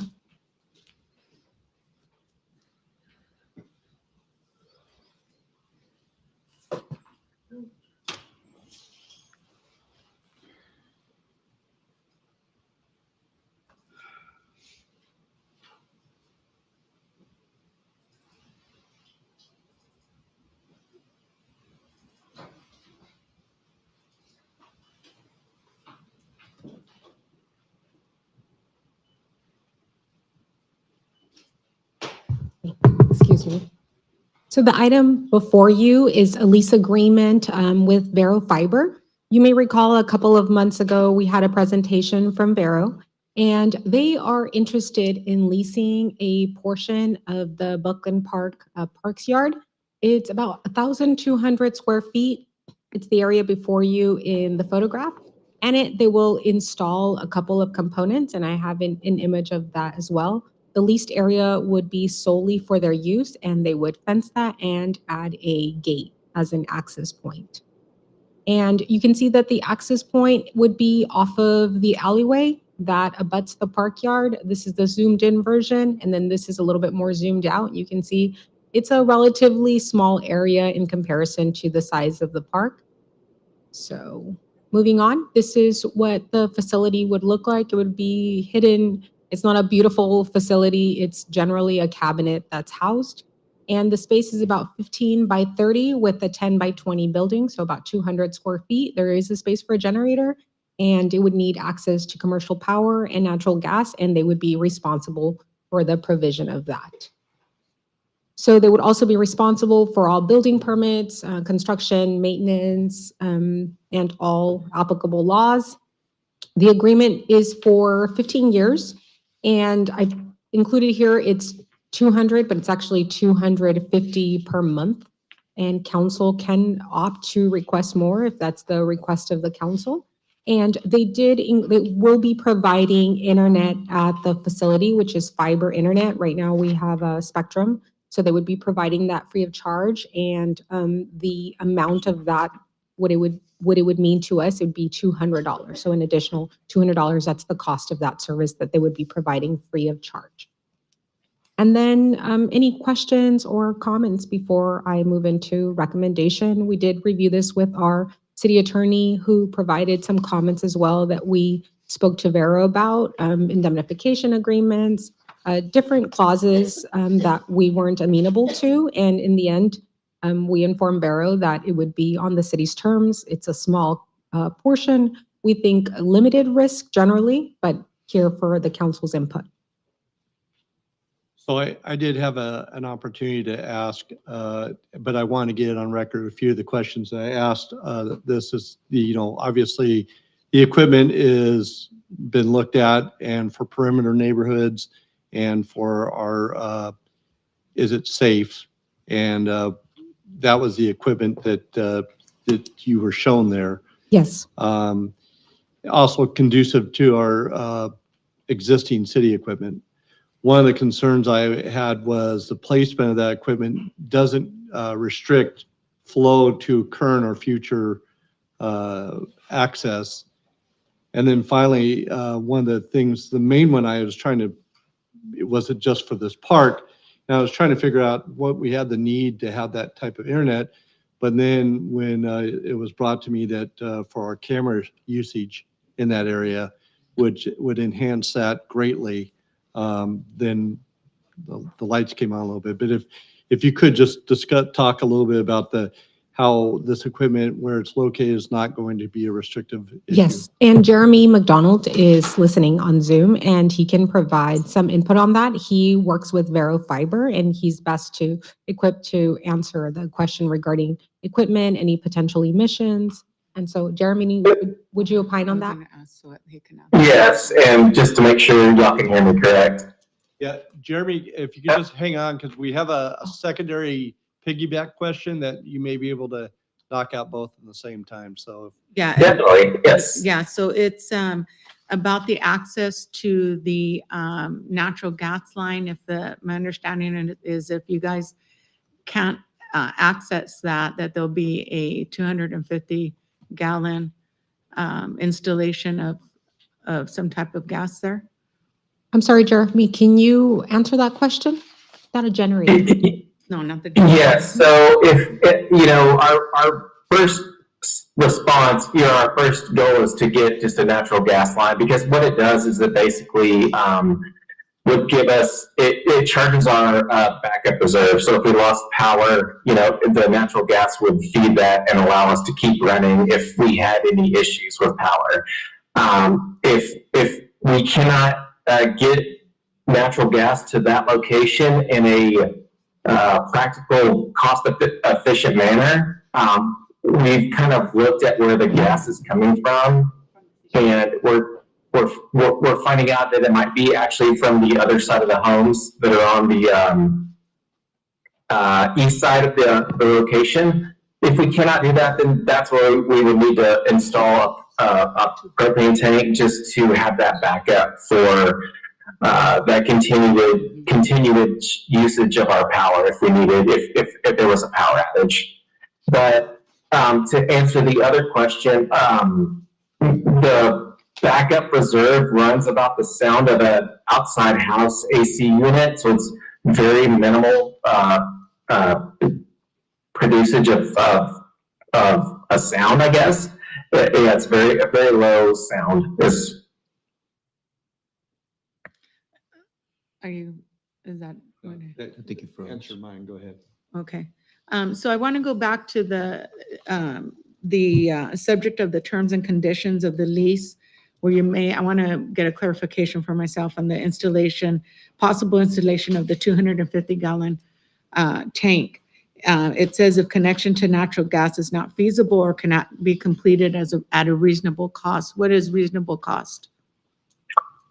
That's kind of what we look at when we go ahead and work with the gas company and find out, where the actual location we could build off from. If it's, let's say, in an example, let's say the gas is on the east side under the homes, we would have to figure out how to get that over to our location.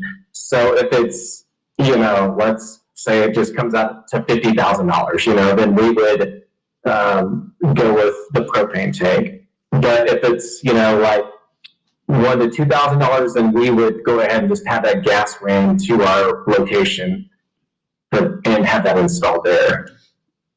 Okay, and if, because it's a big difference there that you're talking about. So if it's, and I understand you're trying to keep your costs down, but also it's a public park where when that leaks, I know that I was reading, and please correct me if I'm wrong, if I know that the incident may be low, but it's still there, especially when you have families and children in the area. I was reading that it's more of a choking and affects the lungs, asphyxiation, and so forth. So what would be the safety parameters for our residents that are in the park should something like that occur? Are there plans to be able to immediately address and evacuate not just individuals in the park, but the residents that live right across the street from where this tank could go? Right. So we have the highest contractors that come in and do this type of installation. It's installed to the standards that are required from y'all and from anybody else. And I feel that, it's gonna be the same from just if we had a gas meter ran to that location versus propane. I feel like there is gonna be less opportunity for damage if we have our own propane tank there, because it's the propane tank would be there and there would be maybe a 2 to 3 foot run from there to our building versus if we were able to get a gas line ran that is going to be longer and more opportune for damage. But we're going to abide by your standards, and we would just adhere to those. Well, I guess my question is, so you don't, to clarify, so then we would have to come up with an emergency plan and not you, because as I've read the contract, you guys have exclusive utilization of that area and so forth. So I'd assume that the emergency contingency plans and so forth would come from you, or is that the city? No, ma'am, that would be us. We would definitely make sure that we adhere to the standards of what the city wants us to adhere to. Okay. I know we did a survey for a basketball court.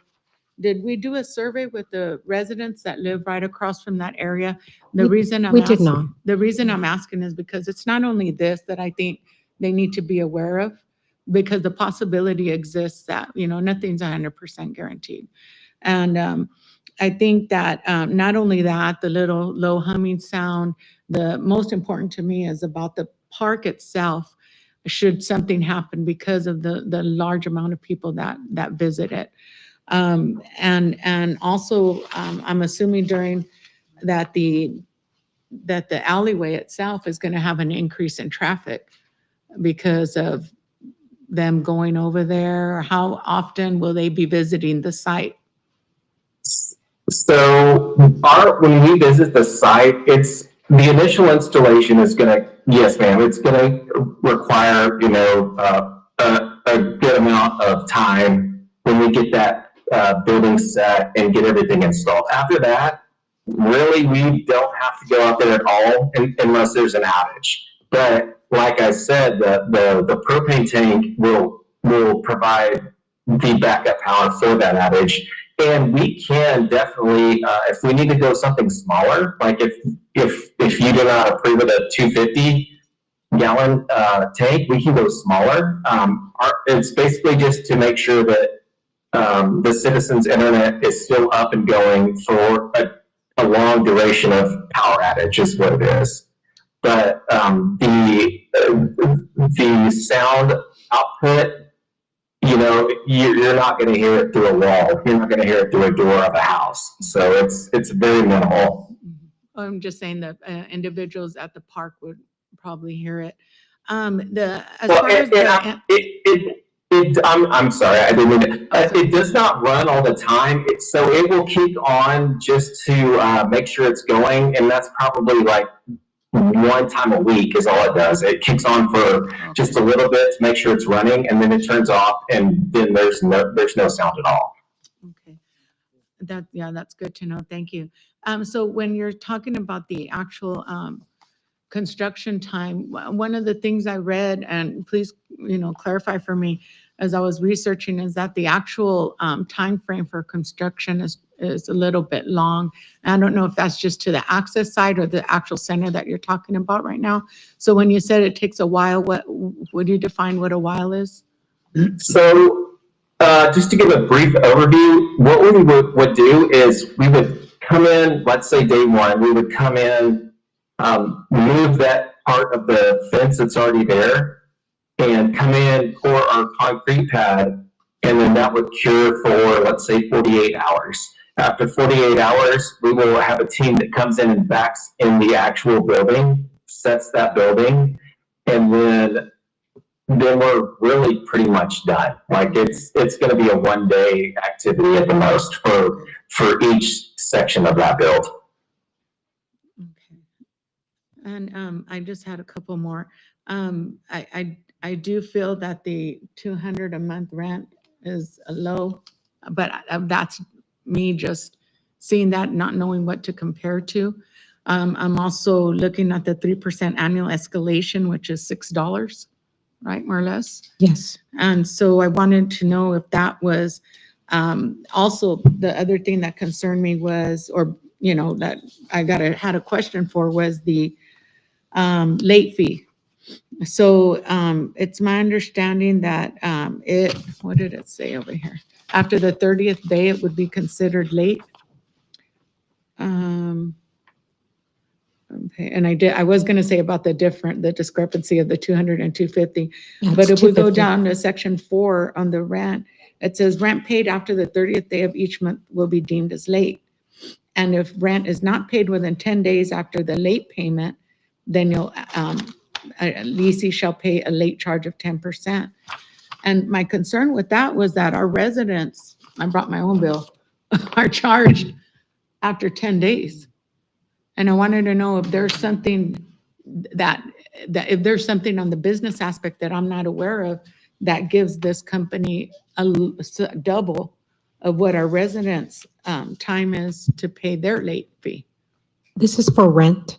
Uh-huh. So it's not the same parameters. I'm assuming you're looking at a water bill or utility bill. Yeah, but I'm looking at the rent. So is that why? That's what I'm asking, because it's 30 days for rent? Yes, and also you are privy to asking for more money for the rent of the facility and changing the terms. This is for council review and consideration. Okay, and may I ask why 200 was, how you got to 200? It was 250 and 50? Yes, yes. Go ahead, Jeremy.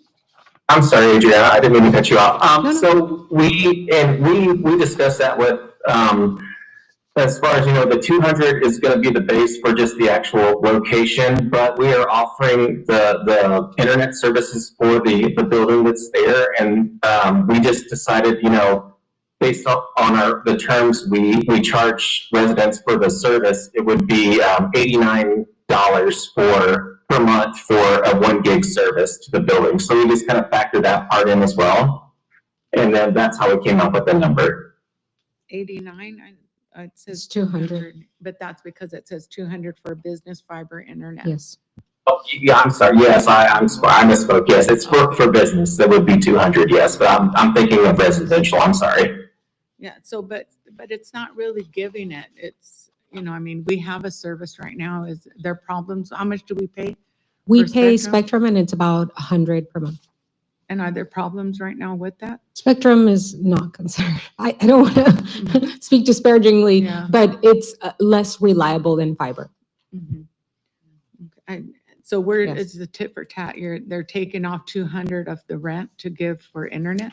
Again, you can request more if that is one of the requests. We can make that request right now. Yeah, I would Yes. like to request that we increase the rent.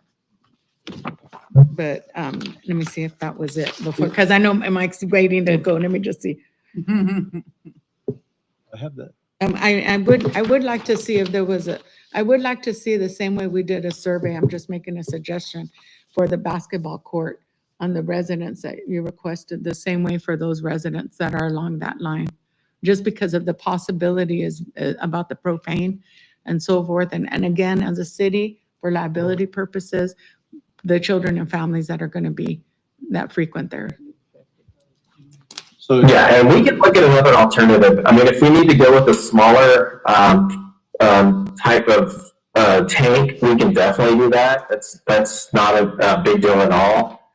And if we need to look at a different type of rent, we just want to work with y'all, and just get to a common agreement on what we're kind of looking for. So we're open to any of that. So I have a couple follow-ups. I do like the idea, Adriana, of doing a survey of the neighborhood, just they're stakeholders as well. And obviously, we need to be able to provide, hey, and this may put us a pin in it just until that can be done. I will ask, because I did talk to Adriana about this yesterday and, about the location. The monetary amount, it's not a win, obviously not a win for the city. It's not a loss. That was the question that I was having, is this area, is that going to be utilized in the future? And then the plus side is to improve our camera system there. But I think when it comes down to the propane, it's my understanding that this secondary would be in an open air area behind the fence. Wouldn't be in the building, would it? No, sir. No, it would be outside. So if there is a leakage, I mean, just due to open air, it's going to expand up more than, now, of course, anytime propane is a concern. And I think to tell on that is, do we have any provisions or restrictions about having a propane tank at that particular location? Do we already have a propane tank in and around? We need to follow, obviously, our own city regulations on that. So that was the biggest part, is like we were trying to find a gas line that was close. And I think from looking around the area, the gas is actually located on the west side of the homes that are where, let's say, if you're looking at the alley, they're going to be on the west side of the homes in the front part. And that's kind of where we were, hesitant on. We just didn't know how much it's going to cost to get back to where we are. But, if there's an easement, possible easement right there that cuts across, the homes that are there, that's perfectly fine. If we maybe find another gas line that's already in the alley, then we're perfectly fine to use that. It was just an alternative based if we could not get gas back to that location. Would you be able to find out that before you come back? Can you? Yeah, I can reach out to the gas company and find out where. Yes, ma'am. With your costs, so that we know what going forward, whether you're going to need the propane or not? Because it Yes, says ma'am, I here can that do that. Yes. you do it, yeah. And just to make sure, I just want to clarify, if we cannot find a gas alternative, what would be a reasonable ask? If let's say we don't want to do the 250 propane, the 250 gallon propane, what would the city let us do in that spot? I think generally no propane Yes, I agree. above ground. I think that's the general sentiment. Okay, so no, okay, that's fine. I can get that to the engineers. They can do their engineering stuff, so that's fine. Well, we appreciate, and we're doing our due diligence as what is expected of us, is to make sure that we are looking after our end of it, the city, and the safety, obviously, of our community. And so seems like we have a few more T's to cross on this one, and then we'll table it and come back and see it for next time. That sounds good. I appreciate y'all's time. Thank you for having me, and thank you for letting me do this online, because it would be a long flight for me. So thank you so much. I appreciate that. We will also reach out on our end to see where our monetary ask might be. So we'll provide that with you as soon as possible. Perfect. Let me know, please, as soon as possible. That would be great. Thank you so much. Thank you, sir. Any other questions? Adrienne, we good? Yeah. Okay. All right. Thank you. Thank you. Thank you.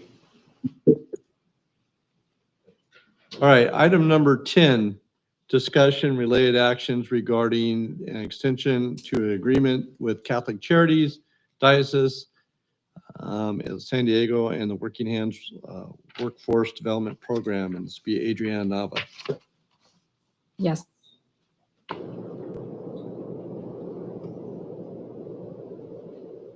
We have the team members from Catholic Charities here to answer any questions.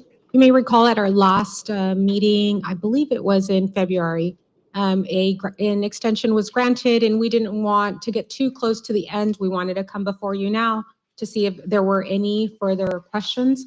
I know one of them was about the number of the cost of the program. It was the estimated budget amount that had been given. And then one of the questions was about expenses being apples to apples. So we provided, Catholic Charities provided the year one expenditures and what was previously projected. So projected amount was originally 386,000-ish. And then year one expenditures were 204,000. And I know one of the questions was, where is the funding provided to the participants? And that is under stipends for participants and those two amounts. I believe this amount actually went up because of minimum wage increases, and participants are paid minimum wage. Overall, the cost for year one was less than originally projected. And I'll let Antoinette, I don't know if you want to come up and describe anything further. Last time we did receive testimonials from some of the participants, and we're just here for any further clarification.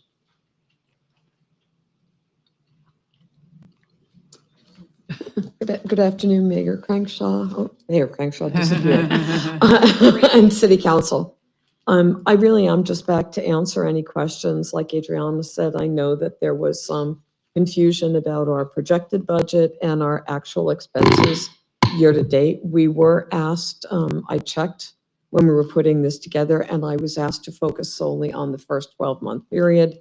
I think that was part of the confusion last time, is I was trying to look at real-time numbers up until January, and we were here in February. So curious about what questions you had, anything I can clarify for you.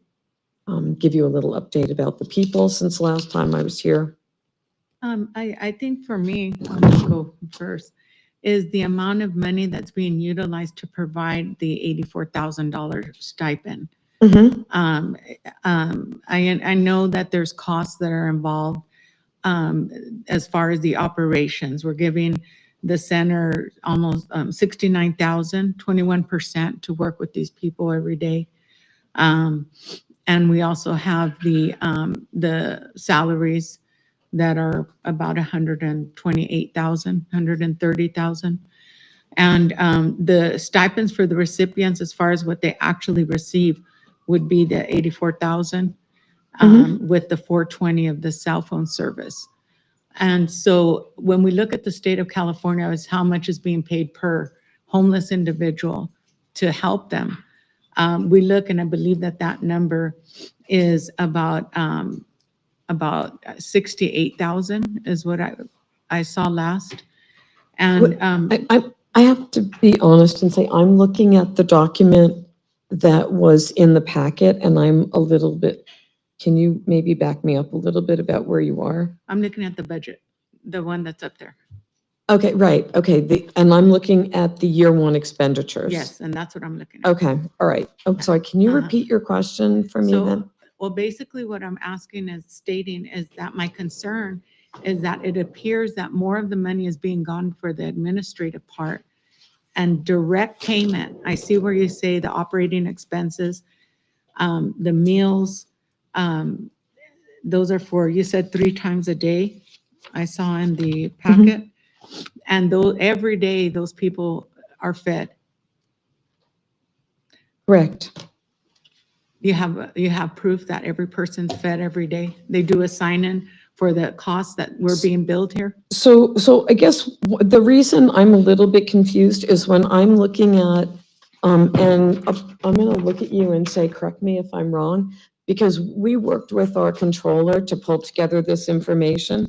Under meals for participants, when I was here in February, it was the year-to-date expenditure for not how much we claimed to the city, but what we spent was 5,500, and I forget the exact last 2 digits. For the first year of the program operation, under the claims for meals for participants, there's a dash, there's no money. So We you're- did not claim any money for meals against the city of El Centro for the first 12 months. Okay, so, and that's going to be ongoing? No, that was the first 12 months.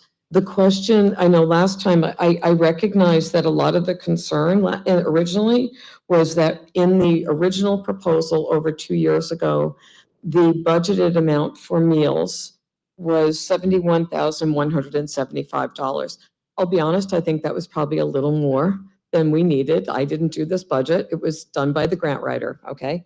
We budgeted 71,000. We claim only what we need. So what I explained last time is because we received a lot of other funding, this budget was put together in February of 2024. It's April of 26 now. The day center was operating for less than 1 full year when this proposal was put together. In that time, we wrote a lot of other grants. We write public funding, we write private foundation grants, because we do not expect any one municipality to support 100% of our services. Because we were able to get funding from other sources to cover food, we did not claim against that. We were trying to be responsible stewards of the money that the city of El Centro allotted for us. So I can't promise you we will never be able to claim for food, because never claim for food again, because if we aren't able to supplement that expense, there will be times when we need to say we need to buy more food to be able to feed people. To feed 5 people? Right. Well, the 5 people who, so I remember that was part of the question. So I guess maybe going forward, maybe one of the things that we can do differently to respond to this is when the Working Hands participants come in, because they eat the same food that everybody else eats. Exactly. If you would like us to, we can have a separate sign-in sheet so that we can track exactly how many meals we provide for Working Hands participants. So if they choose to leave the building before we give out a sack lunch at 3 o'clock, we wouldn't count that. We can do that if that would be a way to maybe help people feel more comfortable with the food claiming expense. But you have them sign in anyway, right? Because as far as the contract goes, when they're not mandated to stay for case management. So Correct. you only do you have sign-ins to show how often these people actually stay? Because not all of them stay. And based on my conversations with some of them, not all of them eat. So I'm glad to see that the meal participation isn't being billed. Right. But I would also like to see, I would recommend that there'd be some type of accountability for them as well to show that they sign in at what time, just like, I know they check in and so forth, but for the meals, for their case and so forth. I went through the invoices that were given as far as payment for the program manager and the 2 caseworkers that are assigned to them. And, you know, I'll see 1 hour here, 1 hour there. I don't know if that adds up to the 21%. Would that vary, or is that something that's When you say, contingent? 21%, As far as the indirect payment? the indirect costs are totally separate from that. Yeah. The indirect, Catholic Charities has a federally approved indirect rate. Mhm. And so the way the federal indirect rate works in the budgeting is that it looks at of the eligible expenses in that budget, 21% goes to indirect. Indirect does not cover any of the expenses to operate the day center, to fund any of the people who work there. Those would be direct salary expenses. Indirect would cover things like our business office, our CEO, a percentage of our CEO, the finance office that receives the check requests for the Working Hands participants, who processes that, who mails the checks out so that they get here in time for payday, the payroll person who does the salary processing or employee paychecks, purchasing when we have to purchase food or supplies for Working Hands. We need a new rake, gas for the vehicle, not gas for the vehicle, but supplies, just program operational supplies. The people who do all of that work that make it possible for us to be the face at the day center and do that direct service, that's what the indirect goes to. Yes, and so, but that's what I'm saying, that 21% that's just for the Working Hands people? The 21% is off it's basically on a percentage of, not just for Working Hands. It would be for the Working Hands budget. So if the budget, the way budgets work is there are multiple funding sources for the day center. Every funding source is charged 21% of the funding, not that they award us, but the funding that we claim for reimbursement. And that's because we have a federally approved indirect rate. Yeah, so, but it's still going, I think you said it goes, part of it is because of the Working Hands. We're paying that because of what? The only thing you're looking at here is the expenses for the Working Hands program. Okay, so 21,000, we're being charged 21,000 in addition to the total personnel expenditures because of the Working Hands. So No, because Catholic Charities has a federal approved indirect rate. That happens in every one of our programs. In another program, I have a contract that's $900,000 some odd dollars. 21% of that goes to indirect, and we don't ever touch it to run the program. no, I know, but that goes to, as you stated, to do their salaries and all that stuff. And I did see those numbers in the budget the book that I was looking for for the invoices. So I see that it did go down significantly, 204, but I still don't see how we're spending so much money. And let's go to the let me go back over here to the action item where last time we spoke about September 2024, there were 17 individuals at that time that had enrolled in the program. 9 of the 17 obtained housing, 7 were through rapid rehousing. And last time I asked, what was the venue of the rapid rehousing? And what I explained is that the rapid rehousing funding has nothing to do with the Working Hands program. Like I said, Catholic Charities has multiple contracts for different kinds of funding. A lot of our rapid rehousing money comes through state ESG. We compete for that through the IVCCC. So we have rapid rehousing money that comes through ESG. We had HAP money. We have HAP round 1, round 2 was 2 very, very small pots. round 3 and half round 4 is what we're spending now. All of those different funding sources through IVCCC have some percentage of rapid rehousing funding. We do not control who gets matched with rapid rehousing. The rapid rehousing resources get our day center team, the case managers, will do something called the place value assessment. They do an assessment. The participant gets a score. Imperial County Social Services, through their office, homeless services piece, looks at those scores and then matches people with the rapid rehousing resource. That money, that rapid rehousing money may come through the rapid rehousing funding that Catholic Charities has. It could also go to Women Haven, also receives some rapid rehousing funding. If IVCCC or the social services matches a Working Hands participant to Women Haven, then that's their money that does the rapid rehousing. Yeah, I understand that. But my question was this, on the rapid rehousing, if they go to, some go to a hotel. Is that correct? Or is that just a No, housing? not as a permanent placement. That's a No, not good as question.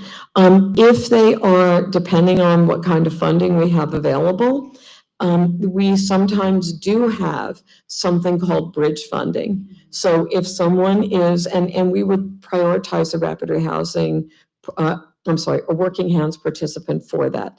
So let's say someone is enrolled in Working Hands, they get matched to rapid rehousing. I don't have to tell all of you that it is not easy to find a place to live that's affordable anywhere, including in El Centro or Imperial County. So when the minute that person gets matched to rapid rehousing, and we know that money is there to help them get housed, if the funding we have available has a line for bridge housing, we will take that person and put them in a hotel, and the hotel becomes the bridge from the time they're matched until the time they move into an apartment. One of the reasons we would prioritize that for Working Hands participants is it's hard for everybody to get up and go to work in the morning. If you're sleeping in a dirt lot somewhere, I think it's really commendable that people who are unhoused and sleeping in an encampment get themselves together and show up for work every day.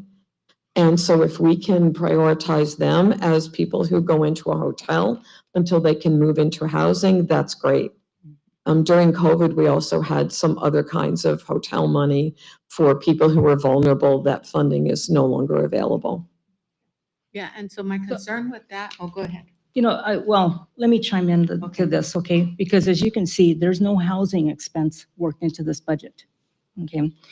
There's what I'm getting the feeling that you're getting at, that they're intermingling funds to house individuals that are participants in this program. No, Is not that at what all. I'm getting No. from you? No, what I'm trying to say is that when I believe, and correct me if I'm wrong, that's why I'm looking for clarification.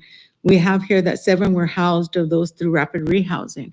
But my understanding is that when you use, if a person is considered housed in a hotel if they use their own monies for federal purposes.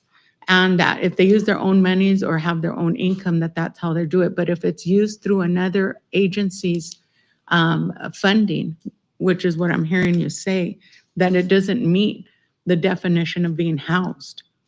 Okay, I apologize. I did not understand that was the question. Yeah, so So that's if- what I'm asking, is that when the hotel, based on the definition, so that to be considered housed in a hotel, it has to be through their own funding, that person's funding. I'm not saying it's fair.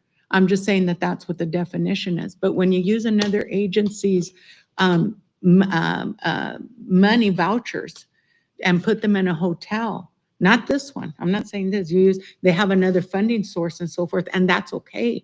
But I'm just saying for this purposes here, depending who paid for that hotel, we legally can't say that they were housed. And Unless they we're pay not for it. saying that they're housed. If they were in a hotel for bridge, like a bridge to housing, we would not count them as housed. until they had a lease and lived in a place with a lease.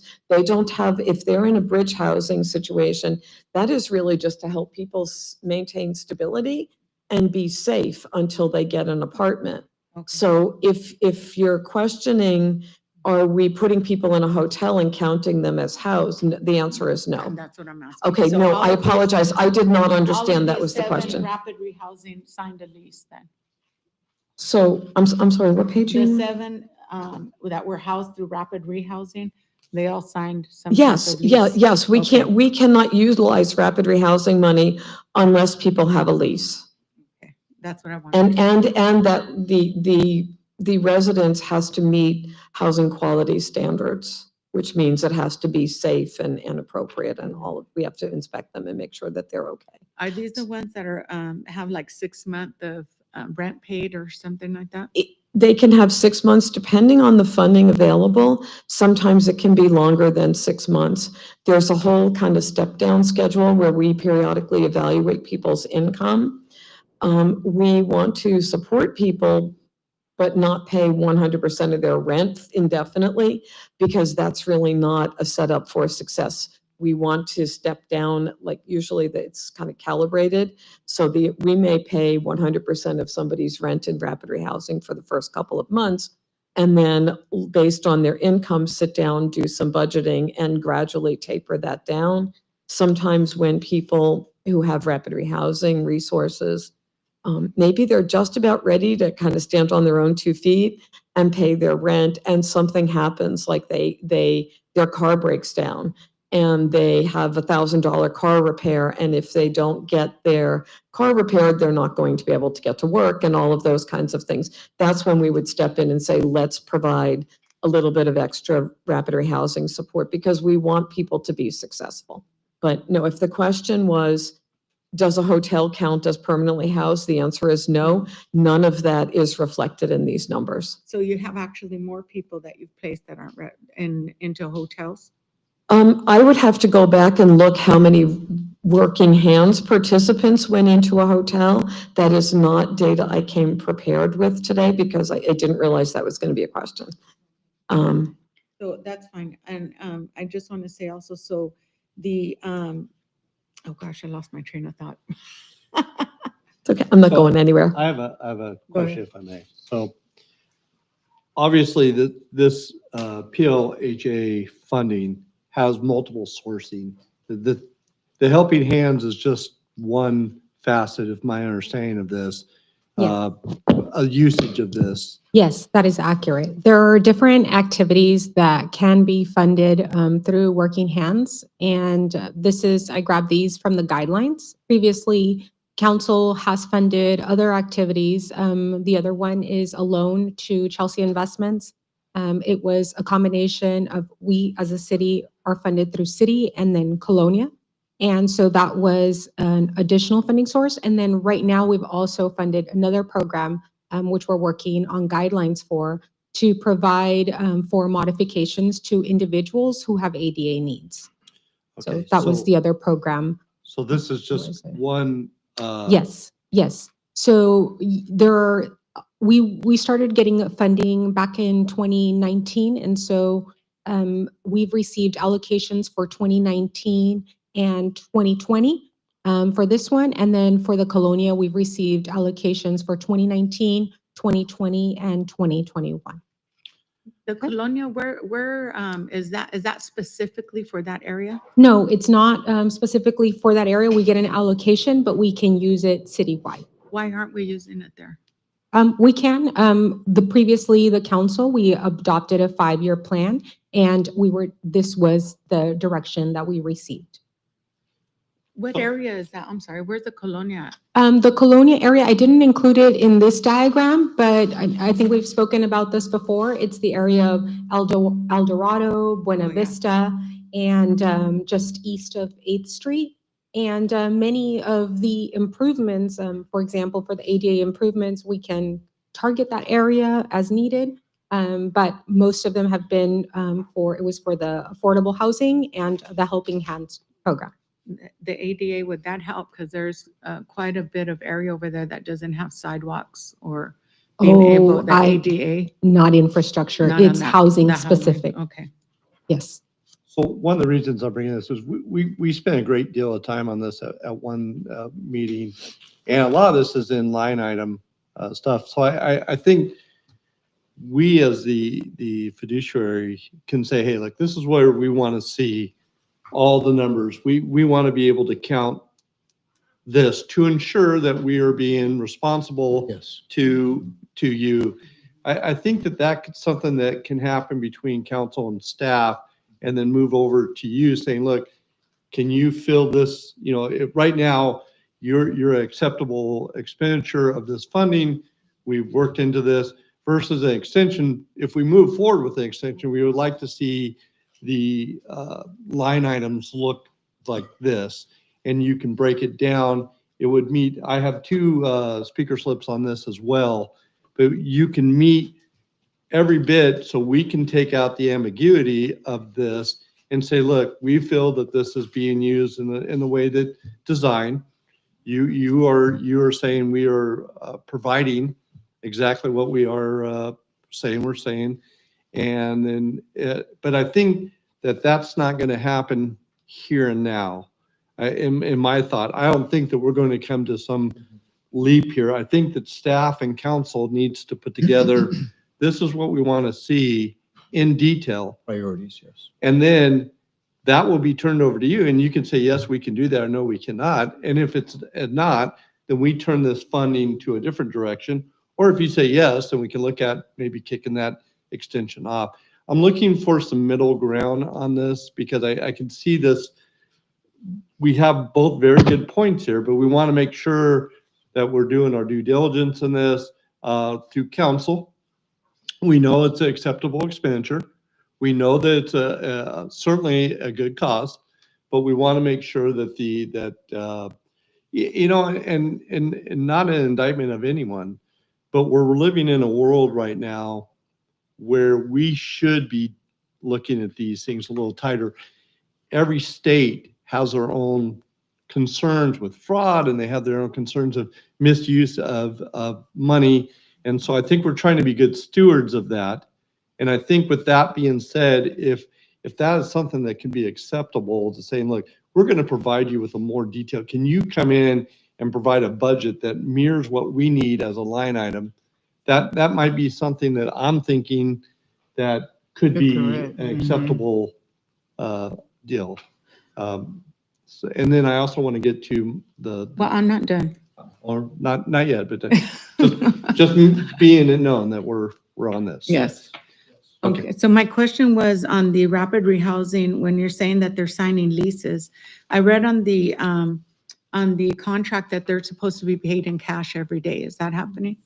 We do not pay, we revised that. I'm not sure. That's what I have here. No, originally it was discussion of cash, and we revised that because they were concerned about handling cash and not being traceable. So check systems with people's bank account was identified as the most suitable. That was okay. original thought, but that was nixed because of the issues with bank accounts that people needed to be traced. And we also had said daily, and that was also an issue. Yes. And Catholic Charities said weekly, because that way they would ensure that they would come to work every single day, because we were afraid that if they did do that daily issue, that they would come for that one day's worth of work and then not come back the next day. Okay. And to be honest with you, you're talk about being a responsible steward. There is no way I would want to be responsible for handling all that cash in an environment. I think it's just not, it just didn't seem right to any of us. So what we do is encourage people to help people set up a bank account, which is also a really valuable life skill. Right. So that's why we switched over to paying in check. We've never paid in cash. Okay, yeah, and only because that's listed here. I saw the check, so I didn't know what was going on. Yeah, that's So where that they came make from. about 300 to 400 a week, and they're able to rent an apartment for that amount? They may not get an apartment. A lot of times people with a limited income are renting a room somewhere. And if they rent a room, as long as the property owner gives them a lease and it spells it out, and they have some fair housing rights there, then that would be considered permanent housing. I'm towards the end, so I just wanted to say that I personally believe that spending this amount of money to employ 5 people, 5 people, is, though you brought up about what all this, what we're allowed to spend. When you look at it, and we look at more as far as what you talked about, the lack of housing in El Centro specifically, that this was a project that was made, and as I read, first of its kind and so forth. And I believe that the idea was, the heart was there and so forth. But as I'm looking at numbers here, I think we're spending more to help other things than the actual homeless themselves. And when we look at the categories that PLHA can be spent for, being able to acquire property using that money, or assisting and rehabilitating so people can have their apartments, or building apartments so they don't become homeless. There's other categories that we can look and see that money be invested and look at what that is. I understand that these 5 people, are happy with their jobs, and I'm glad that you guys have done this. But I'm going to reference off what Mike said. Being able to be responsible for a large amount of monies that we're getting, and make sure that we can have more of a permanent ability to help people move into housing that we can make, because it says there that we can assist in making. What I like is not, I don't know if you could go back to the screen of where the categories are. What I like that it's the, we have homeless and we have low income, but what I like here is being able to address the moderate income households who don't have Section 8, who don't have programs like this. And these are the ones that are getting squeezed into the homeless situation more and more, especially here in Imperial County. And it says they're affordable to extremely low, very low, low, or moderate income. And I think that that's an arena that I spoke about before that we also have to look at. And also the ADUs, being able to do that. So I think being able to maybe work on some site, and I'll do a pie in the sky again, where we can do ADUs, where we can, increase that and be able to have some type of housing to show in the long term where this investment is being made. And it's just difficult for me to approve that much money and see that they only get, the actual homeless only get a portion of it. And that's all I wanted to say. Well, can I add to the fact that, ultimately this program was developed to get homeless people off the street into housing, and the pathway to do that is to employ them so that they have income, so that they can then rebuild their life skills. And, it's not just focused on 5 individuals. As you see, the program goes through intervals.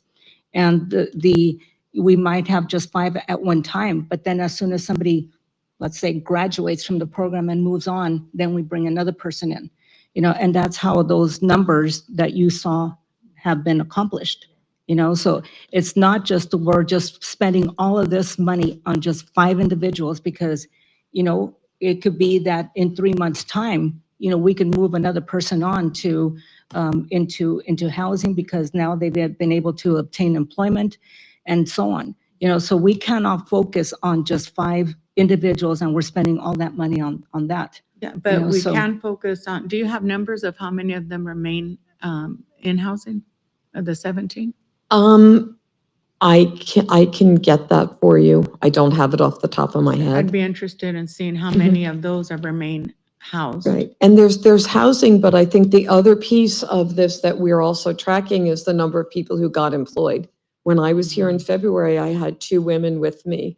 I mentioned that one of those women was on the brink of being employed.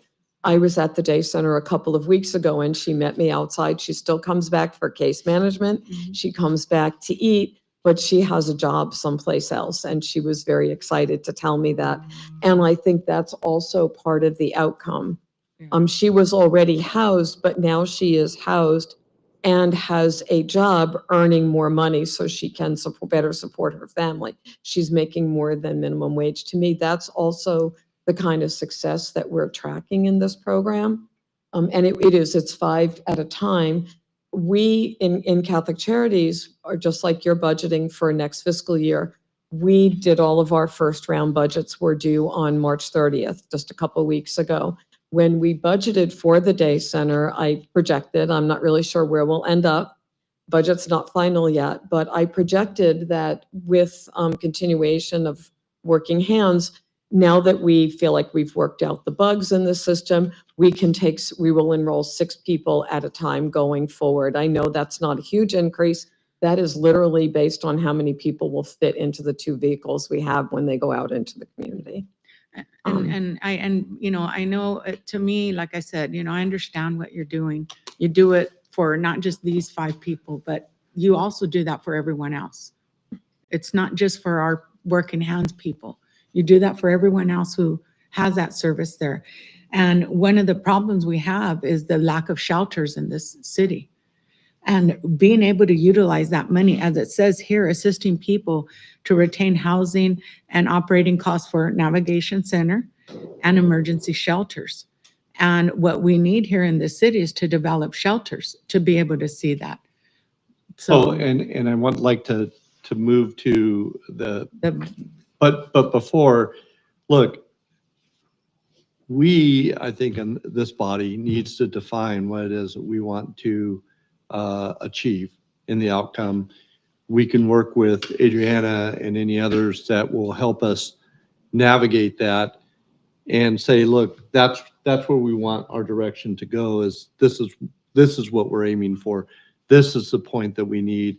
Can you do that? And if so, how are you going to do that? I think that again, this is an open forum. It's good discussion, but it's also I think it's going to take some internal between staff and council to make sure that for fairness to define what it is we want. And then, so if we may, I would recommend that we hold off again as a table set. I know that you're on a budget cycle and we'll be mindful of that, but I think this is something that maybe we can put together within our next 2 weeks to try to come up with a more definitive point of view. I'd like to get the input of, yes? Yes. Okay. So unless, Claudia, I'd like to. Yes, go ahead. I believe Mr. Rodriguez had put in the first slip. So if I could have Mr. Rodriguez come up and speak on this topic.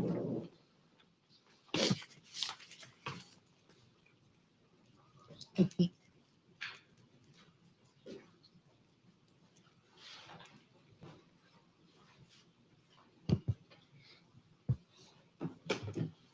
Back here again, Councilwoman Caminera and the council.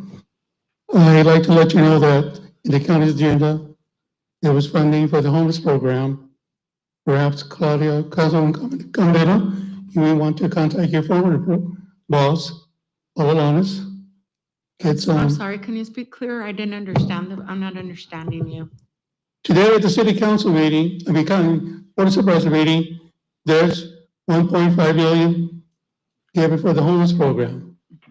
The county of Imperial, perhaps it would be to get you some education with your former director, Alana's, so that we don't have this back and forth tennis match we have right now in communication. I agree with Mayor Crenshaw. There's some things that are not lined up straight, and I agree with that. It is good to have discussion. At the same time, we could have ended this 20 minutes ago, 30 minutes ago. Common sense, we don't like this, I like this, done deal, and we could have come to the conclusion like the mayor proposed. It doesn't have to be a Senate inquiry. It's just common sense, boots on the ground. Have you guys ever seen them at work? I have. And it says a lot. I'm impressed with their work. Something that works. Something that I ran into accidentally by bike riding. Okay, so it's your call, your decision, but I agree, let's pause for a minute, cool things down and move forward. That's my comment. Thank you. Mr. Rodriguez, I'd just like to clarify that I do educate myself because I'm responsible to my constituents. You can call it a Senate inquiry, but when I have individuals contacting me for this, which you wouldn't know because you're not a member. And so I have to be, I am responsible for responding to them. Yeah, I said by my comment. Thank you. Thank you for coming back. I have another list of, Mr. Munoz, come on.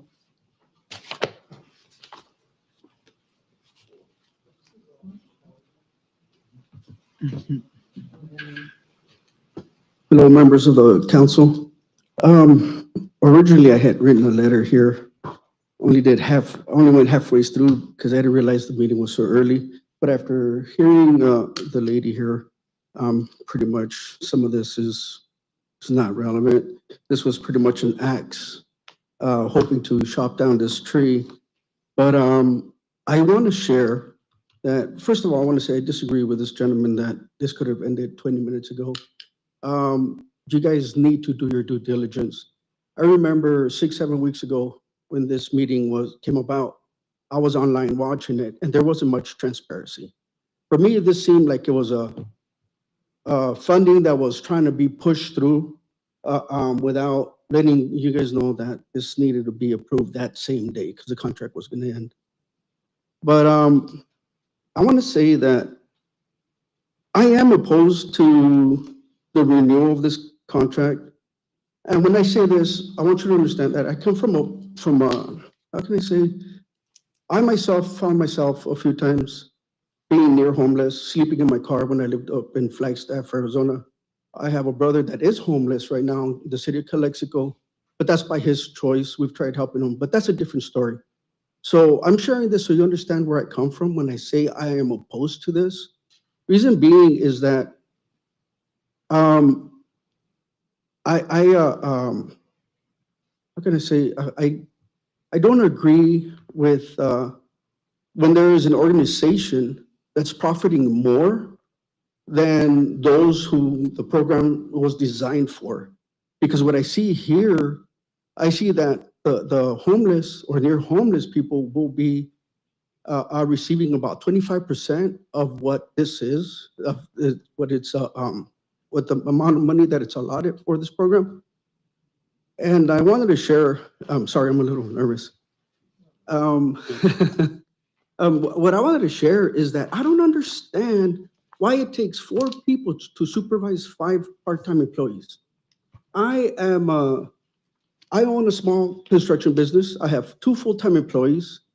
I also own a small retail store with 3 full-time employees, and I supervise all 5 of them. On my construction business, I also have to kind of coordinate with subcontractors, and I still do go out to do estimates, and I do deliveries at times. The reason why I share this is because I don't see a need for 2 full-time caseworkers to supervise 5 employees at a time that are part-time. What is it that they're doing?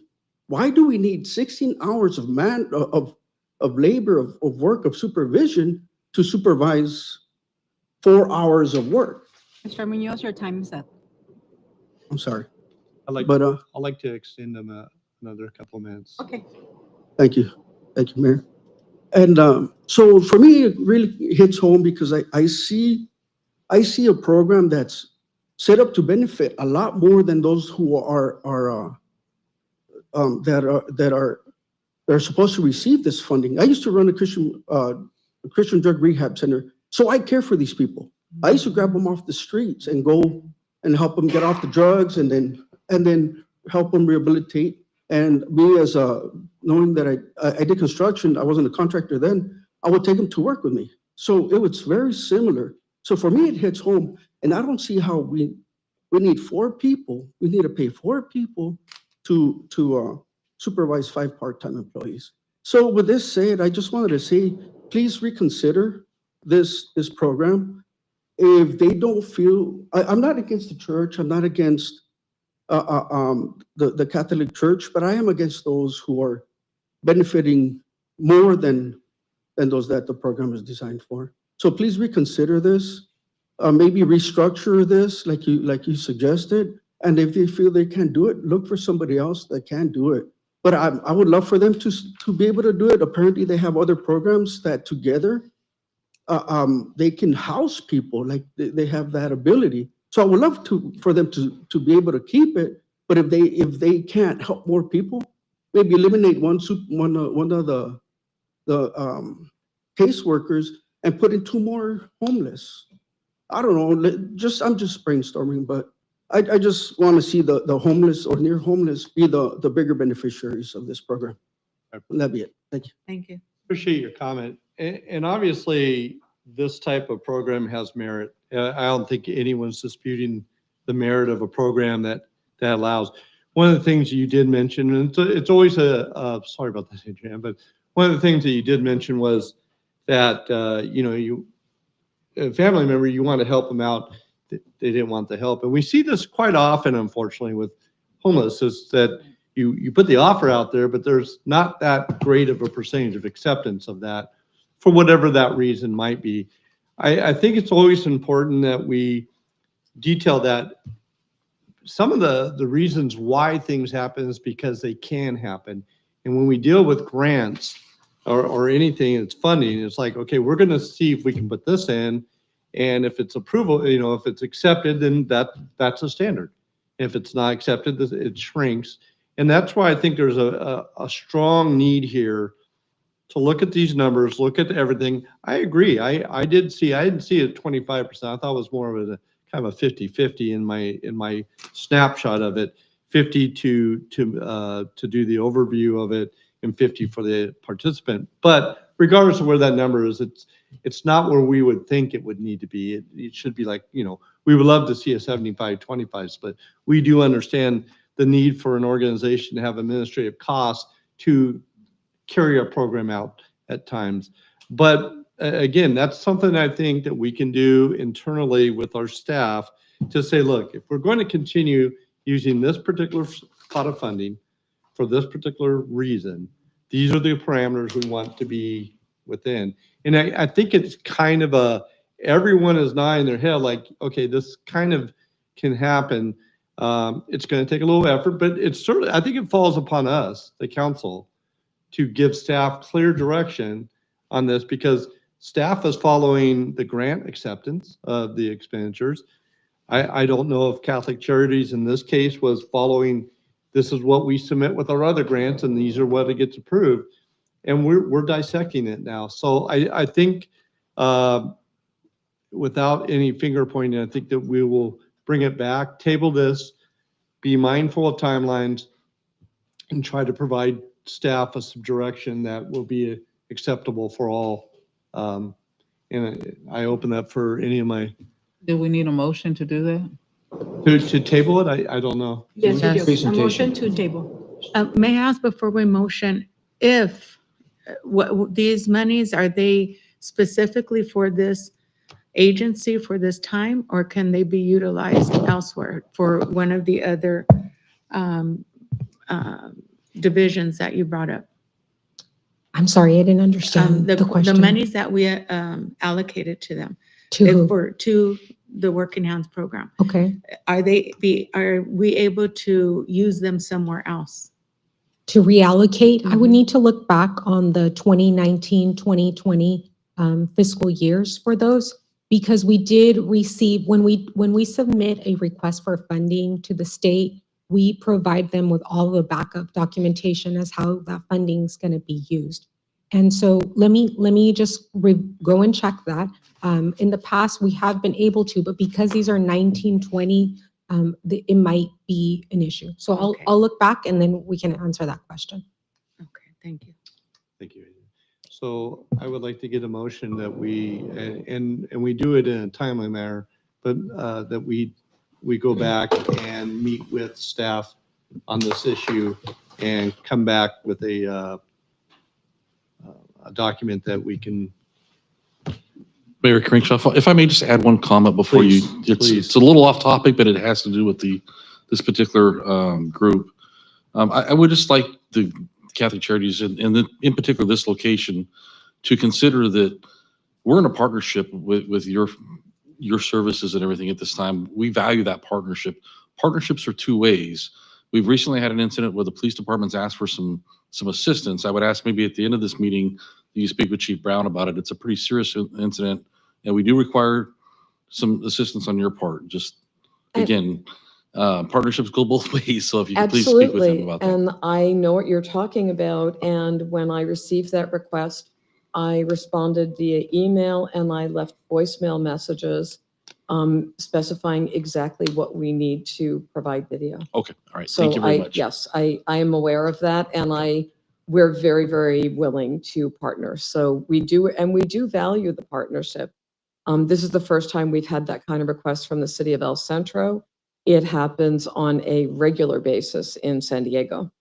So, and my video approver is. Didn't want to get into too many details. I just wanted to. Yeah, no, I know. Encourage you to talk to your chief before you leave. I will do that. Thank you very much. Perfect. And Thank you. Antoinette, I'm still waiting for a response on my request, the From- visit. I don't know if I need to do that in writing to Vino or What call I him. explained, Vino is aware that you want to visit. What I explained is that our agency policy is that if an elected official wants to, if you want to send me an email, I think you have my email address.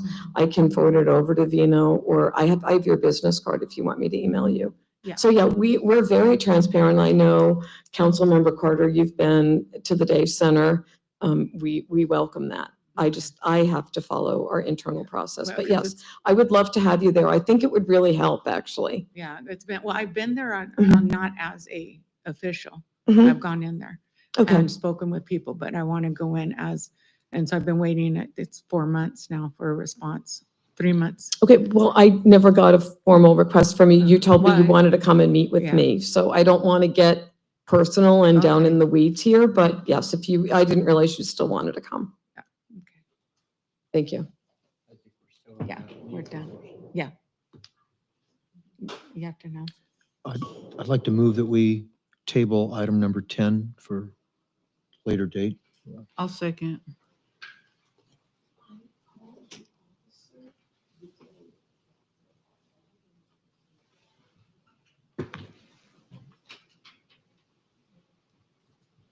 Motion to table this item passes 5-0.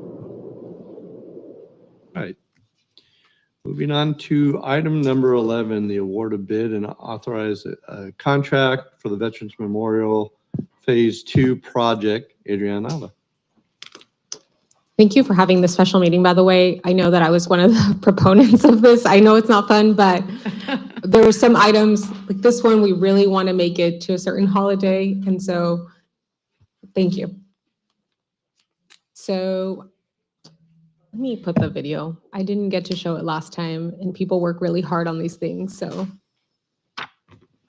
Does it have cool music like the PDs? It does not. It does not. This one does not have music, but it does show a mock-up of what Buckland Park, and Miguel said last time that it worked, and I just didn't pay attention.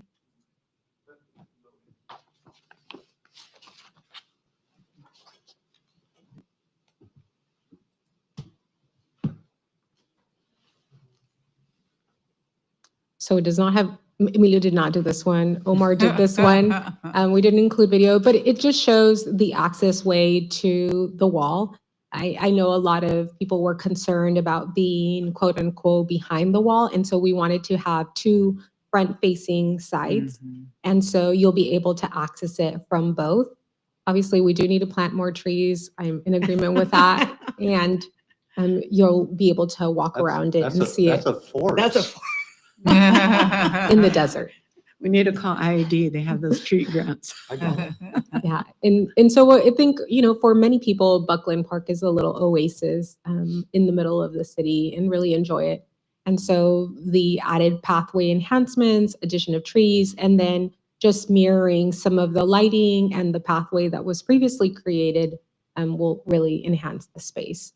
So today, the concept that we have before you is a portion of the pond adjacent to where we were working on collapsed. And so we have a couple of pictures. I think I had shared with you that this had added to our budget because a portion was leaning and then a portion had collapsed. And so we did advertise this bid January 29, 2026. We had a bid opening March the 5th, and we received 3 bids. The lowest responsive bidder was Three Peaks Construction, and they bid it at $632,260. The bid was responsive and responsible.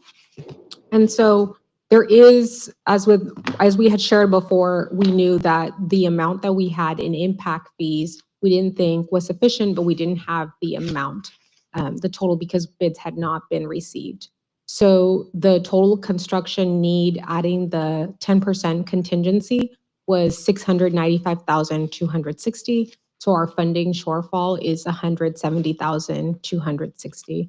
And council can opt for a different funding source, but that's based on previous requests.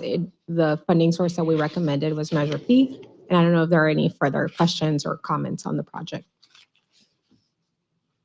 So Go ahead. So I had obviously, I had a discussion yesterday, but can you go back to the slide just before that? Yes.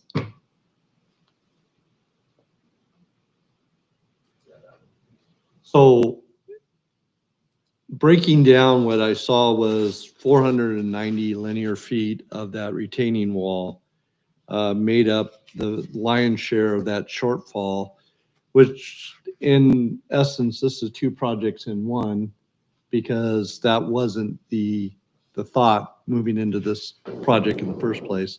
So we're wrapping it up together. So because I was really critical of these projects continuously going over, and then the contingency almost being a part of, we got this. And of course, that with change orders by contractors. And then I was really had a conversation about, the funding for demo, because we have a backhoe, we know how to demo, maybe not build, but we know how to build. I mean, we know how to build, but we don't know how to do this. But the taking pavers out and knocking walls down is something that we could have taken some money. Maybe being mindful moving ahead, if making that part of the request. But I do see the bigger picture.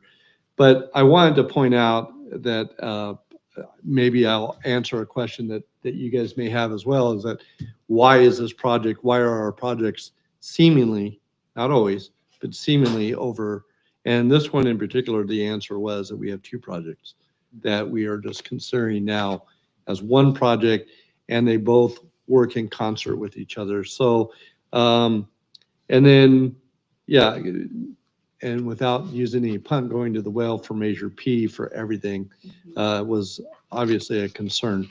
But I think this is a good fit for that. But I wanted to confirm in that the 490 feet, and I think that went even beyond some of the damage. It was to allow for some structural stability to this, so we don't have moving further.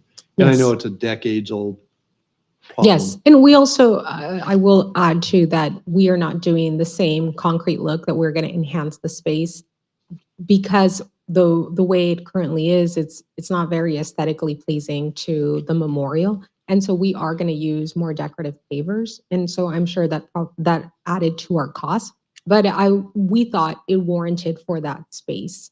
And so I will add that. And then the integrity of that wall continuing forward. In the future, we do see further rehabilitation that's going to be needed.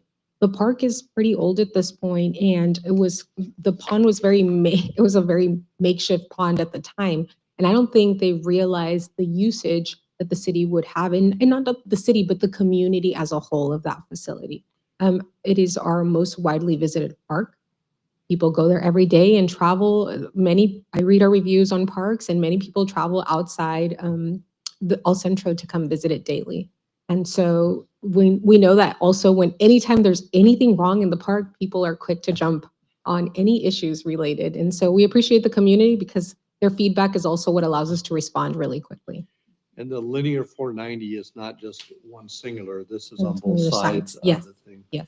And then is there any truth to the fact that the ducks are the reason why the walls fell down or? No. All right. How about the duck getting attacked? Yeah. Did you see that? Yes. Yes, there's always So- Buckland Park Gate. There's always an issue that happened, or there's a stoppage at the street because something happened. But also is what keeps us connected. Yeah. You know, as a community, it's these little things that keep us creating community, I guess. Sonia, do you have anything? No. Claudia? No. Mike had a lot of comments. I will add, Mike had a lot of comments. Beautiful. Love it. Thank you. One question, we Yes. need a timeline. If this, we proceed, what do you anticipate the timeline, Adriana? Yes, that's what I That's wanted, but I don't know. right. I'm gonna push as much as I can because I really would love to have it Yes. by Veterans Day, but we've compressed the timeline now a lot. Next November? Yes. That would be a, Yes, and also, push, yeah. this is the same contractor, I want to be transparent about this, who is working on Gomez Park. And we want both projects to be completed at full force, because I don't want to say, oh, I need you to focus on that. No, you need to get both done. Eric, if you're watching, yes, so we have many times said, okay, we're working on this, so this leaves a little bit while we're progressing in the other, but that leads to delays, and people in the neighborhood sometimes are upset because why didn't you prioritize this? And so we understand, and we're going to work with them to move aggressive on the timeline. So can I get a motion to accept the resolution? I'll motion to accept. I will second.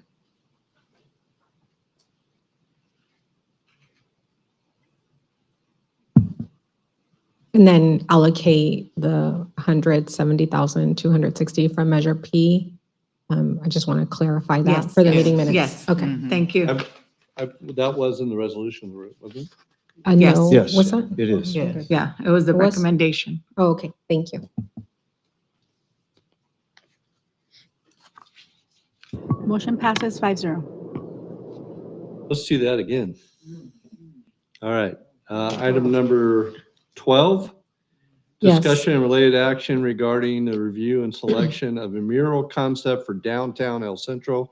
Adriana. Yes, and this one has been, Nateem Mumford, Angel, has also been working on the mural project, and this has been a progress. It's taken us some time to get here, let's just say. So we've been working with Through Clean California. One of the portions of the funding was for 3 murals, and we've looked at various locations, gotten various permissions, but these seem to be the 3 that we've nailed it on. So one is Allied Insurance, and I'm going to go east to west. They are at 132 South 5th Street, and we're looking at the wall that faces south, so you'll be able to see it, the mural off of State Street. And then there's another one in the Plaza, and that's where on Mardi Gras we had the food truck court. There's a large wall there, and so that one would be facing, it would be the eastern wall. And then the other one is where the Spectrum building is at, and that's 770 Main Street, and that's the western wall facing 8th Street. And so for Allied Insurance, what is proposed here is a colorful hummingbird in the shape of a heart and incorporating flowers. We thought it was more like a photo op moment for people, and we thought it would beautify the space and add some color to that wall.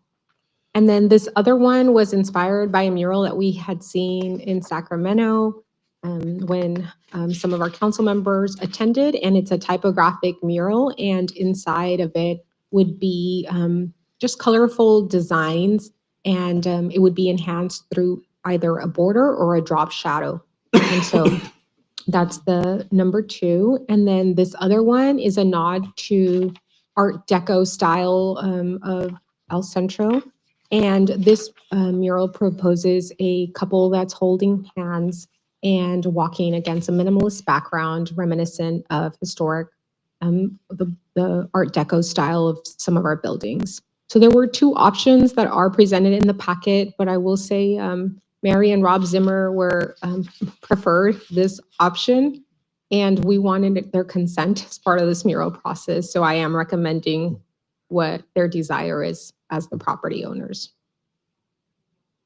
And today we're looking for approval from the council on these three options, or, provide alternative direction. But we do want a sense of unity, uniformity with the council on this decision, because we don't have a lot of artwork in El Centro. And so I think this should speak to the community and to the council's desires.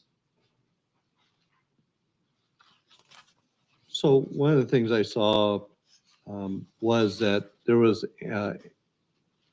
anti-graffiti coats to go over this. I saw that one of the murals, the third mural is 15 feet high. Well, at least it's indicating that. I'm not sure what the other ones were. Yes, it's going to be up top on the building, so it won't be accessible That's to somebody who's my height. because I was looking. Unless we climb on top of the building, which And drop down. yeah, Spider-Man style. We have all seen graffiti. They're like, how the hell did they I do know. that? So They're but- 100 pounds and 5 Yeah, feet tall. Yeah. But I was looking at the walls that were listed there, and so that's good to hear as far as that. I would hate to see this be defaced, obviously the day of. But yeah, and then that anti-graffiti spray is usually where you can wipe these down. The other paint, specifically spray paints, it counters the ingredients in that, so it is able to be wiped down. Yes, and in some cases, no. So I will tell you that in the letters to the property owners, I did assure them that if somebody were to graffiti it, we would come back and remediate, because I didn't want that to be a deterrent to them for signing. One of the things that we have had happen is, for example, at Buckland Park, there is a duck design. It's a realism style. Priscilla LaSalle painted that, and we did have it defaced. And we paid Priscilla to come back and repaint the areas that had been damaged. So sometimes we do pay the artist to come back and repair some of their artwork, just because it does happen. It doesn't happen that often, but it does happen. We actually, in the city of Raleigh, we had I think it came through Parks, but ended up with the PD. Oh, yes. They're code that did anti-graffiti. Yeah. Was I believe was 1,000. He was repainting, but unlike the guy that we had prior to that was creating deco art with different color squares to paint over the graffiti, which is equally as ugly. This guy actually took and matte paint. He was a professional Yes, painter. he was. He did a great. And when you had the colonial brick, he was able to match the different colors of that. And then we even opened it up to the residents that we would handle the city facing stuff. But if the residents would like to have him come over, we would have a fee structure that it was kind of a partnership. We don't have a person like that. We do have a graffiti program, and we do work orders all the time. But that's not the kids from probation, or? No, no, it's not somebody from probation, but we do as a city Used to have be. that as well. And well, yes, but liability is now a thing. So that's where all the fun stopped. Yeah. That's why they're up So- here. Okay. Thank you. So any questions? No, it's just been very interesting getting to this point, so I'm glad we finally came to I a know that decision. you two have been involved. The three of us are kind of learning about as we go, but Yes. certainly you guys have had your fingers in the paint. Yes. Yes. And Kimberly is our artist. I forgot to mention her. Yeah, Adriana, just outside, I'm obviously agreeing with this, but I was looking the other day when I was driving downtown at the American Legion building. Yes. Is that something that maybe we can look at and work with them? I know when I went to Imperial Beach and looked over there, their Legion had a beautiful mural on with their flower and servicemen and so forth, and maybe we can work with them, and that would also beautify that area outside Okay. of this. But We can try we and can look connect. at that. Mhm. You guys, well, we need to get some. Sylvia, What was that? any questions to? No, I'm just still looking at the hummingbirds. I love this one. There's not enough color in that one, I don't think. So, Make a motion. yes, I need a motion to move forward with that. A motion to move forward with the mural concepts for downtown El Centro. I'll second.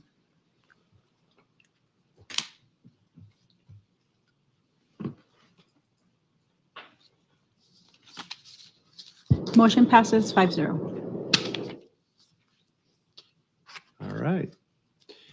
Number 13, discussion related action regarding the construction contract of shade structures in the amount of $153,280.88.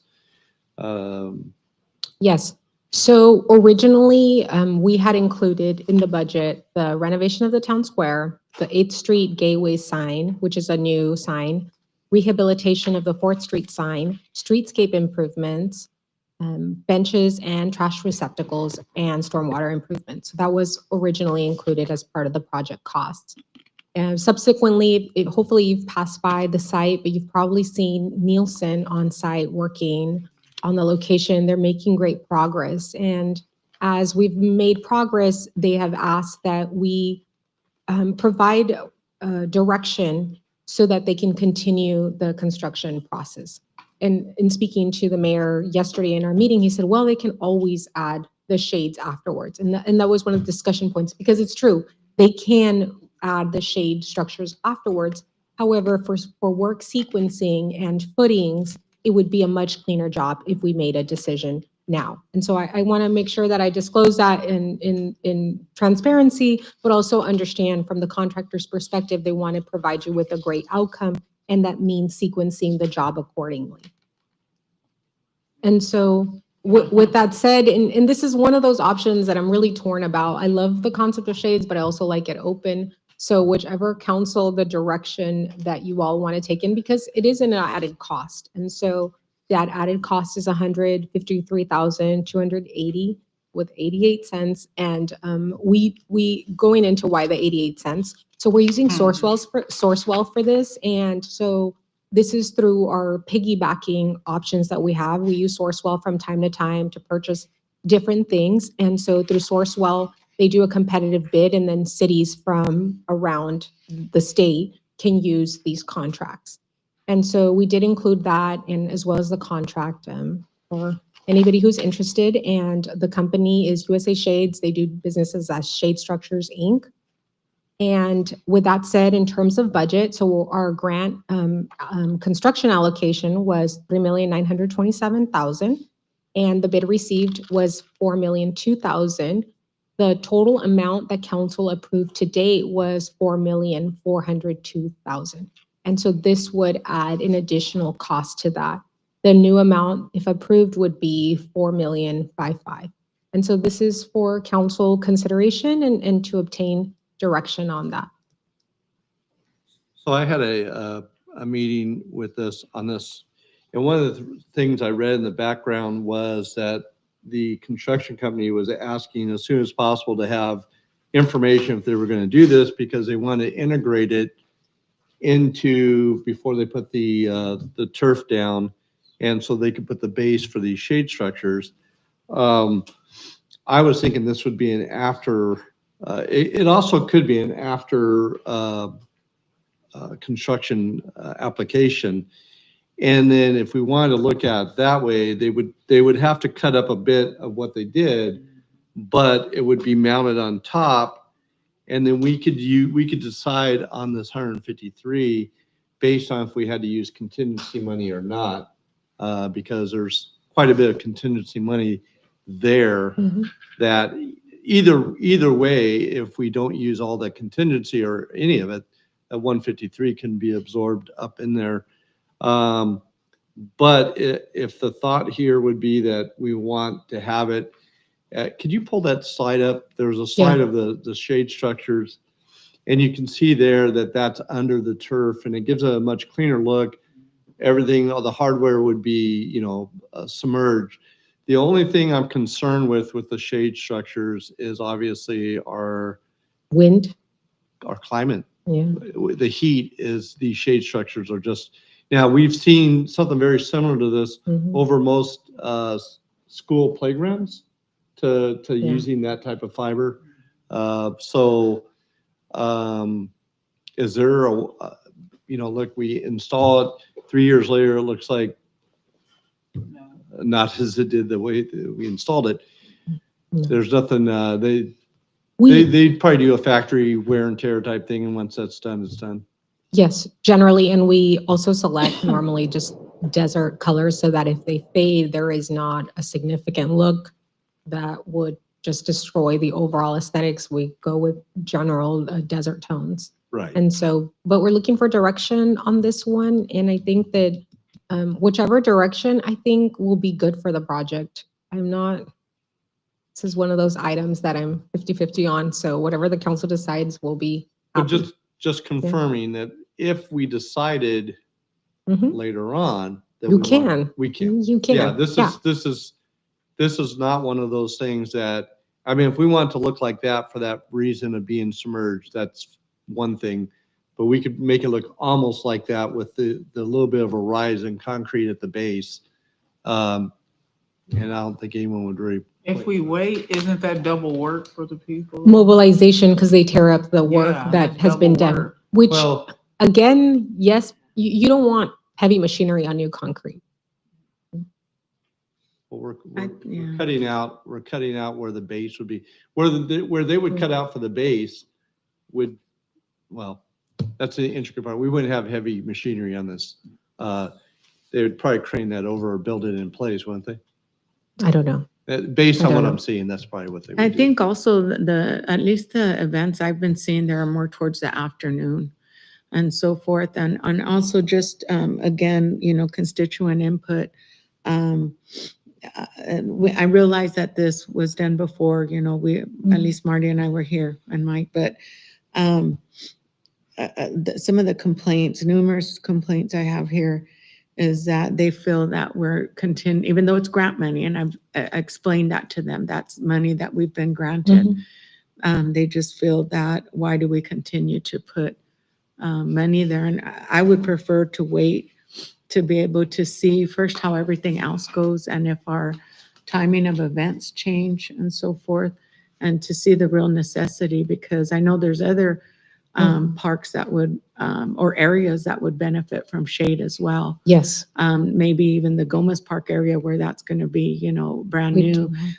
We have, I've had a couple of constituents call lately about Plank Park. So maybe things like that, so I would prefer, just my opinion right now, based on input from constituents, would be to stop investing in this area, at least for right now, and look for other areas that the monies can be used.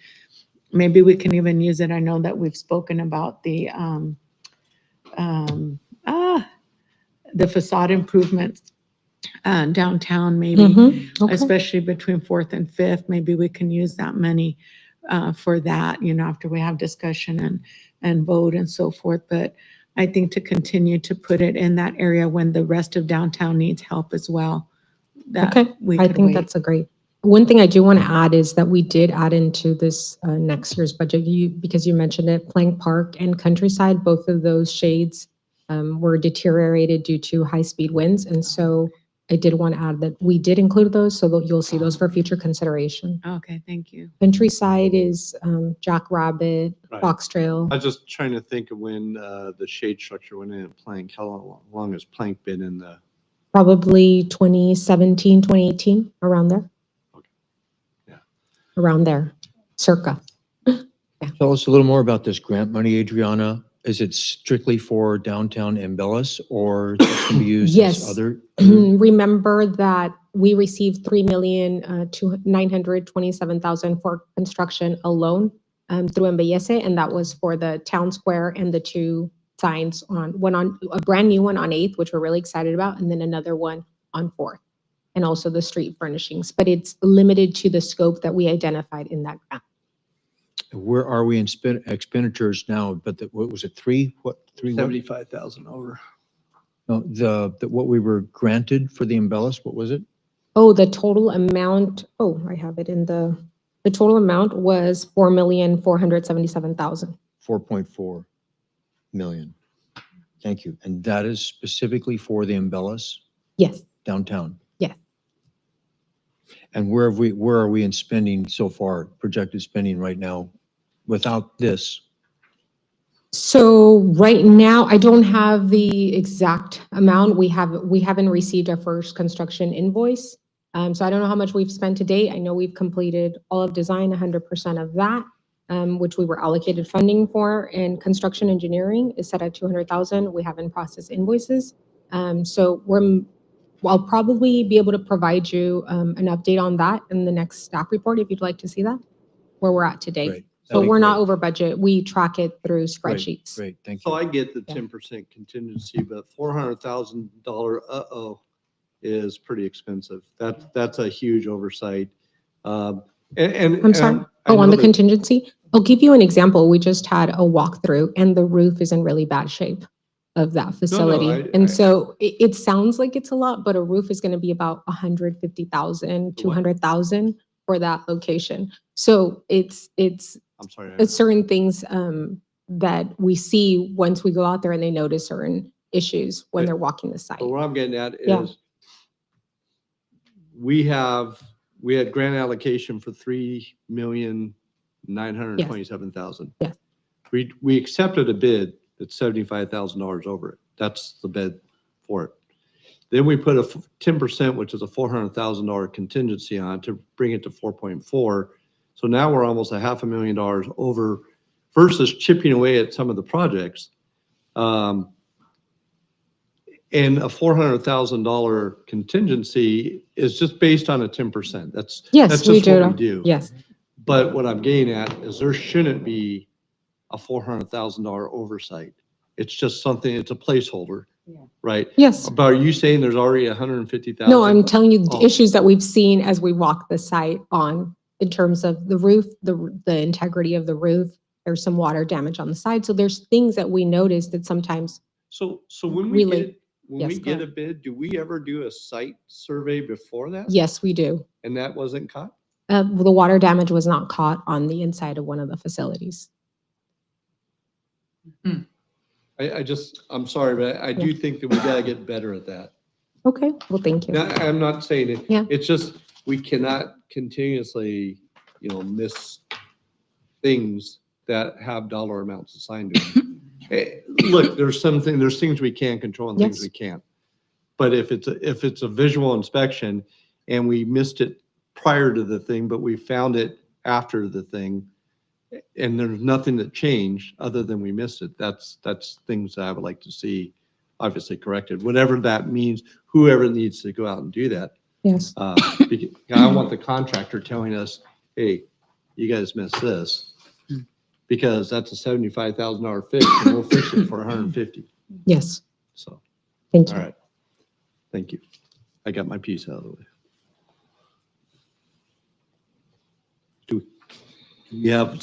Do we have any further comment on this, Sylvia? So, I was just thinking about, so I'm assuming, Adriana, that we also have a contingency for Gomez Park. So if we decided to add shade structures over there, we could probably. We have shade for Gomez Park. We do? Yes. Okay. Not throughout the entire park, but we do have the Mhm. shade structure for the playground. And also there is a ramada that will have benches underneath it. Mhm. Okay, so. None of these are bonded though, these projects, or no? Yes, they're bonded. Okay, so there's Yes. also bond interest that is, Oh, no, I'm sorry. No, Not not that type of bondage. No. all right. No, Those more are like those are the insurance bigger bonds. projects. Yes, Yes. yes. The When you said PD that. and the library and stuff Yes. like that, okay. not. these are Not grants. funding bonds, okay? No, these are Insurance grants. bonds. Okay. These are grants. All right, I'm just squeezing the rag there. Marty, you have anything?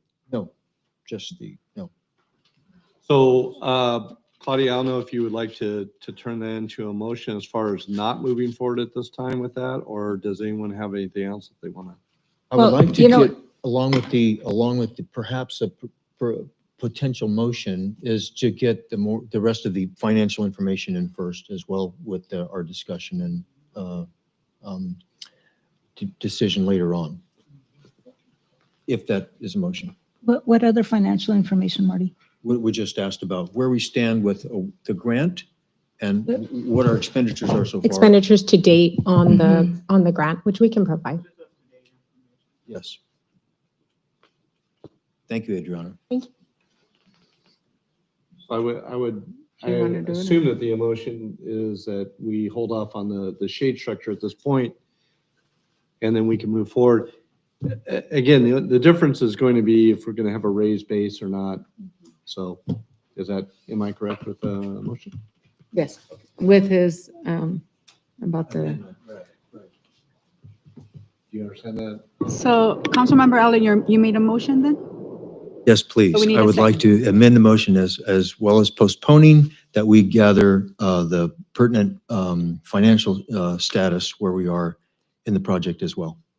Well, and I'm sorry to throw this little wrench, but Adrienne, didn't our contractor say that that information needed to be as soon as possible because they're in the Yes. ground turning? I think the answer is no, right? That's what I gathered.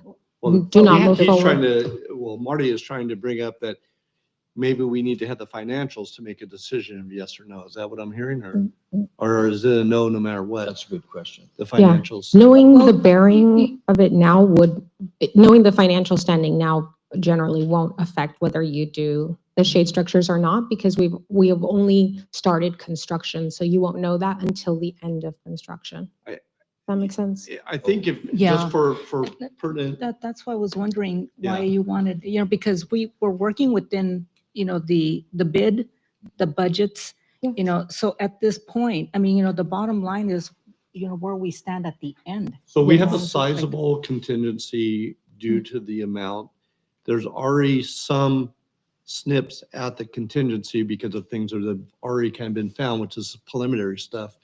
But if things were to go as planned, that's a funny word to say or a term, but there should be at least, what we're saying is, are you willing to pay 153,000 a major P if the contingency got eaten up or part thereof? Yes. And so that's where, Fit in their budget. correct. Right. But what Nelson is saying is we are going to be in the foundational part that if you're going to do it, let's do it now. And prepare for it. And if not, we're going to just do it without the shade structure and then we can come in later and do it. So I think that distinction needs to be said because there is a timeline, if I read that right, that they were requesting for that information ASAP. Yes, and I think from the direction that I received today, the answer was no, don't move forward with the shade structures, which helps us because we can tell the contractor proceed accordingly, no shade structure. I don't know if that. I'm just thinking ahead, because if it, in the future, let's face it, we live in the valley, the sun beats down on us. It's just like, I was just at Eagle Park on Saturday, and it was mild, but even in the sun, and they have some shade structures, but not enough, so, and that's right smack in the middle of town. It's just like, because then once this project is completed, then we're going to cause more disruption to the use of that facility if we don't do it now, and then just. I'll give you something to think about. We utilize that structure, not at noon when that sun's above us, but at 4 or 5 o'clock in the afternoon because we do live in the valley. And we're going to get quite a bit of ambient shade from the building off to the west as it pours across there. So I agree with that, but the sun is directly overhead and very rarely during the summer do we have a program at noon. Usually it's an ice cream social at 6 or whatever it might be. So rain on Main. and then the Mardi Gras was it late? Yeah, so I'm bringing that up. It's $153,000 is why I'm bringing that up. It's just. And I think for us, I think one of the issues that we see is the maintenance of these facilities. While they look nice, we're looking at Plank Park right now, Countryside, and it's about every 8 years, 10 years. So it is a cost when you think about it across the city. And so we do get some shade on the perimeters. And so I think it will look good too. And I think the usage, I don't know if it will be maximized. And I think that was one of the things that we can think about. Blown out I umbrellas. don't know. And we have used umbrellas before, right? I think I saw some umbrellas out there. Yes, and it is I will tell you, originally, the people I thought of were the staff, because the setup is right in the middle of the day. While we may attend an event at 6, the setup is from 2 all the way until 6 of power washing, cleaning. Good point. And so that originally was one of my thoughts, because when we've had events, some of the staff has had to go home because it was so hot. And so, it's a balancing act, though. How can we achieve all of it? Sick last time. Yeah, because it was really hot. So those are just some issues that we struggle with in the decision-making and recommendations. Maybe they can go in earlier, and just have it set and have somebody, because we'll be having security there, right? Yes, That for we're- 2 years is what So we, maybe they can yeah. go in earlier and do Yeah. that. And like I said, Yeah. maybe if there's money left over after the contingency, because we don't know what they're gonna find either. That's correct. And Yes. hopefully they don't go over 400, but what if they have to? And since this wasn't approved as part of it, and the thought is there, I think we need to be careful about putting more money into that area, because that we have already, the city, I should say, has already put in money in that area, I believe twice before. And I think we just stick to what the grant is. We went over with contingency, hold it, and then let's go from there. Mhm. See how successful it is. I'm ready for it. Is that? Yes, that's so we're still with the same decision, right? We're not Yes. gonna, okay, just want to make sure. Well, that's I know we haven't voted, but I'll Oh, make a okay. motion to not go forward with the shades. And I know at this time, and I second that. yeah, Sorry, who seconded? Mike. Yes. And so we're voting yes to what? Table or No, to we put not, no? Okay, to not go forward with the motion. I just want to make sure. So it's no, okay.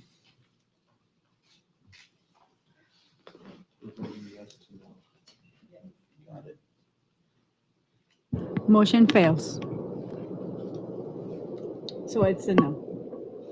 What do you mean? No, What? it's correct. That's because everybody voted. Oh, the motion failed. Uh-huh, Okay. The motion failed. 3 vote no, 2 vote yes. Oh, Okay. So we're not going forward. no, it's not going forward. Okay. Oh, so this was in reverse. Yes. That's what happened. Failed 3-2. Oh, did I put yes? You know, that's what I, No, you know wait. what? Oh, I think- okay, I put think- No, no. you put no. Okay. Okay, so we're voting yes to say no, like what Mike said, Yeah, right? you were just No, confused. you gotta vote no for no. Oh, no for no, oh, okay, The- all on the right, project is not to go forward. yeah, Voting yes. okay. As so- it's brought to us, a yes would mean To it goes approve, forward. but we said I no. see, Oh, okay, no. so there was some confusion Marty, what there. did you do? That's okay. Don't blame me and I him voted because on the motion. I did the same thing. I voted on the Marty, motion. Marty, speak up for yourself. He's always blaming you for stuff, so can we redo it? We can? Let me go back. Yeah, because I think there was a misunderstanding there. Just to mess with you, I'm voting yes now. Oh, don't confuse me. So we stay the same. We I'd like stay to no. hear the motion Okay, again. we hit no. Well, you only get to hear it once. So I'm gonna go ahead and put that you're tabling the item. No, Oh, no, we're But just they not, wanna we're change not their tabling. vote. They Oh, didn't no. understand. Okay, so because we only have deferred, table, adjourn, amend, and approve for the votes. You can't deny it?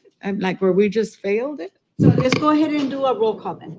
Okay. Roll call Okay. so we Yes, can. but Yeah. I'd go ahead like and to do know that. what we're. I was gonna say, Or denying. let's repeat the motion. Please. Yeah. So, Who Mayor Pro motioned? Tem Camarena, I think you made the motion. And the motion was to not Go move forward. forward with the shades. Right. I do think in effect that is a vote yes Yes. for the no. You're, Yeah, if you're that- in agreement with that motion to not go forward with the shade, Yes. you're voting yes. Exactly. Yeah, see, that's how that's So how it was we're us. voting yes Sorry, for a no. Marty. Yeah, Sorry. so. So now let's call for the vote. Call for the Yes. vote. Okay. So we're voting yes, not to, yes to to go approve the, forward. yes to approve the motion, not to. No, forward we're at this voting time. on the motion. The motion is to not go forward. At this time. Yes or no? Okay. Okay, so Councilmember Carter, Yes. Councilmember Elliott, Yes. Councilmember Marroquin, Yes. Mayor Pro Tem Camarena, Yes. Mayor Crenshaw. Oh, gosh. You say yes. Bobby dramatic, yes. Okay, so it's a motion to not go forward with the shade structures. Okay. Okay, thank you. Thank you, Sylvia. Bring back the I helping was like- hands, man. All right, here we go. Don't let her blame you for everything, Marty. She doesn't. I'm bullying him? You know what? Sylvia says I bully Marty. I'll put on the record that you two are correct. Right? All right, moving on. Item number 14. I'd like to make a motion that we cancel the April 21 regular scheduled meeting and move it to April 28th with the closed session starting at 8:30 and. Again? 8:30 a.m. You know, okay, so wait a minute. Then why are we canceling the April 21st meeting? Wasn't there a conflict?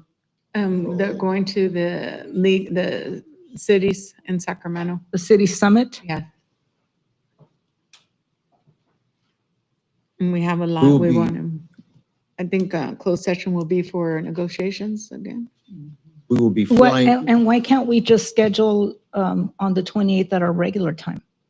At Same 3:30? reason the committee will be in council chambers. at No, 6. on the 28th. Same reason. Aren't they there? The planning commission, do they still have a meeting? Utilizing the You meeting. know Oh, they what? don't? And I won't be. They have a meeting the second Tuesday of the month. Oh, so there's Yeah. nothing. Oh, Sylvia, there's no meeting. So why were we doing it? Is the 28th open in the evening? I got direction by Robert that says that we were gonna move that 21st to the 28th because some people are attending the meeting. in Oh, that's Sacramento. the reason for the move to the 28th.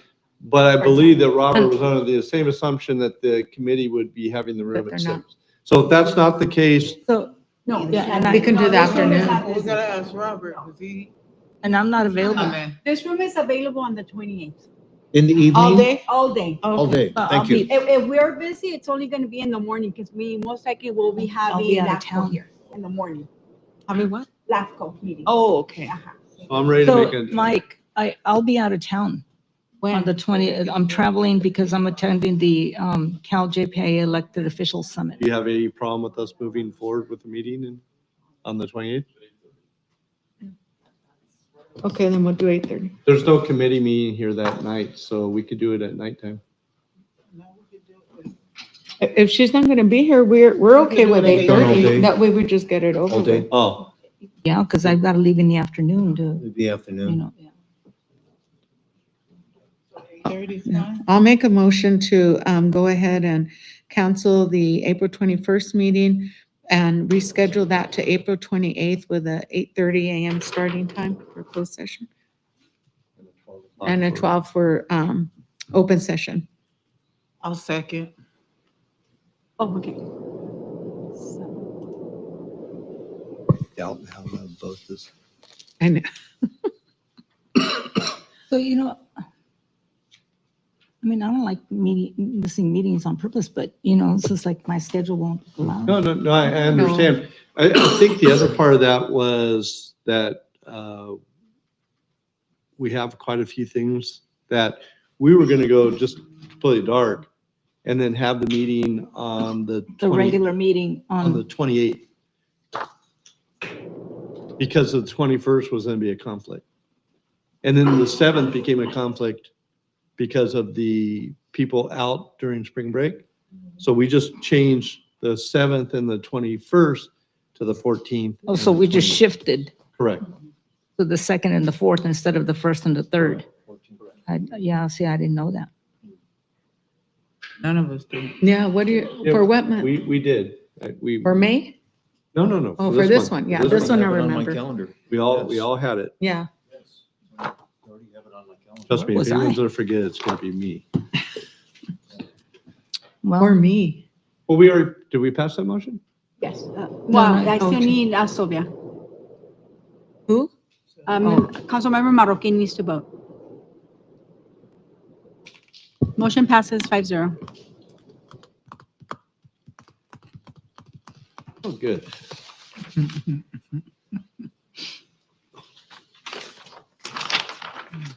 Sonia, you said this would be fun and you were right. Okay. Now it's time for task force and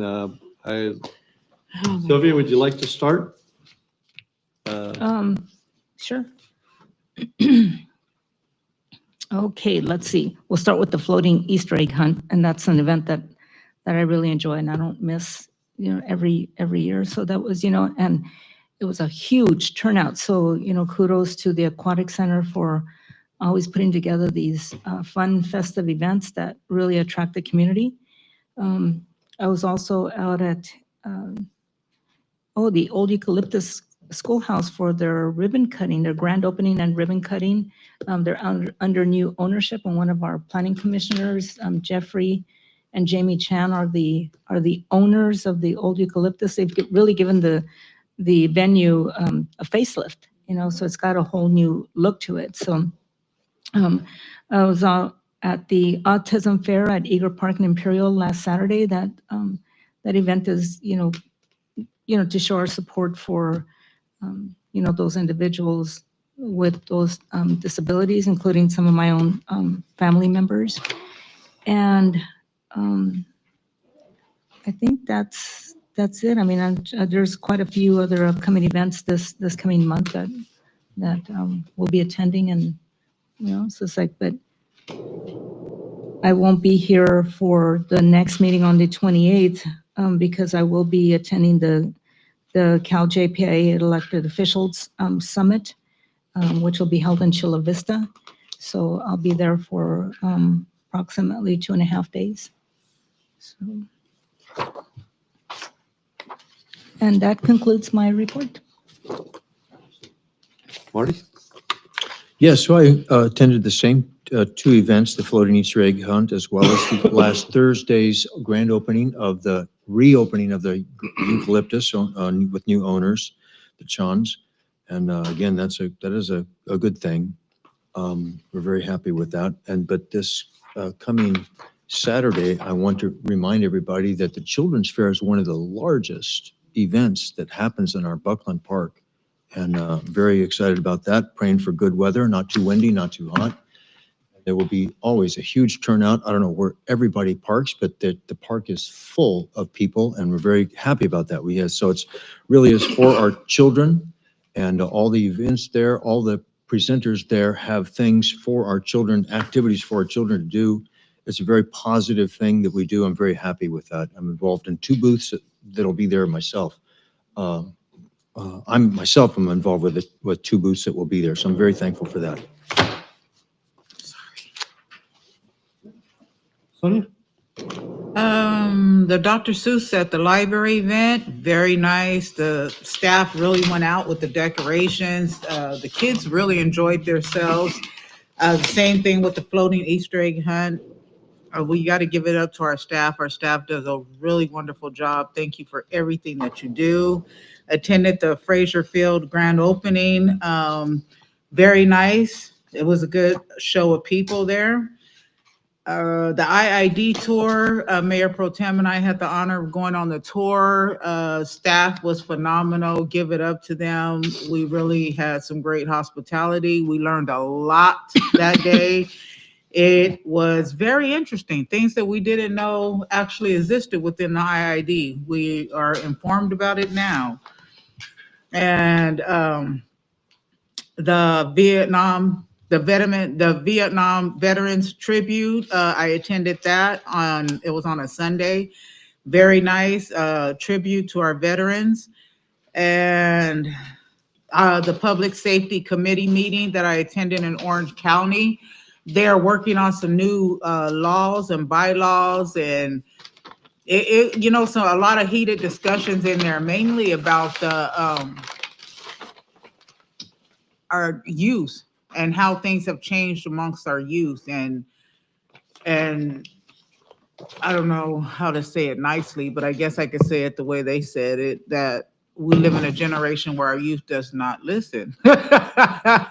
So they said that each city, it was funny because they said that they've been having a lot of problems, and so they're just trying to make it lower where you could do something before the kids are 16.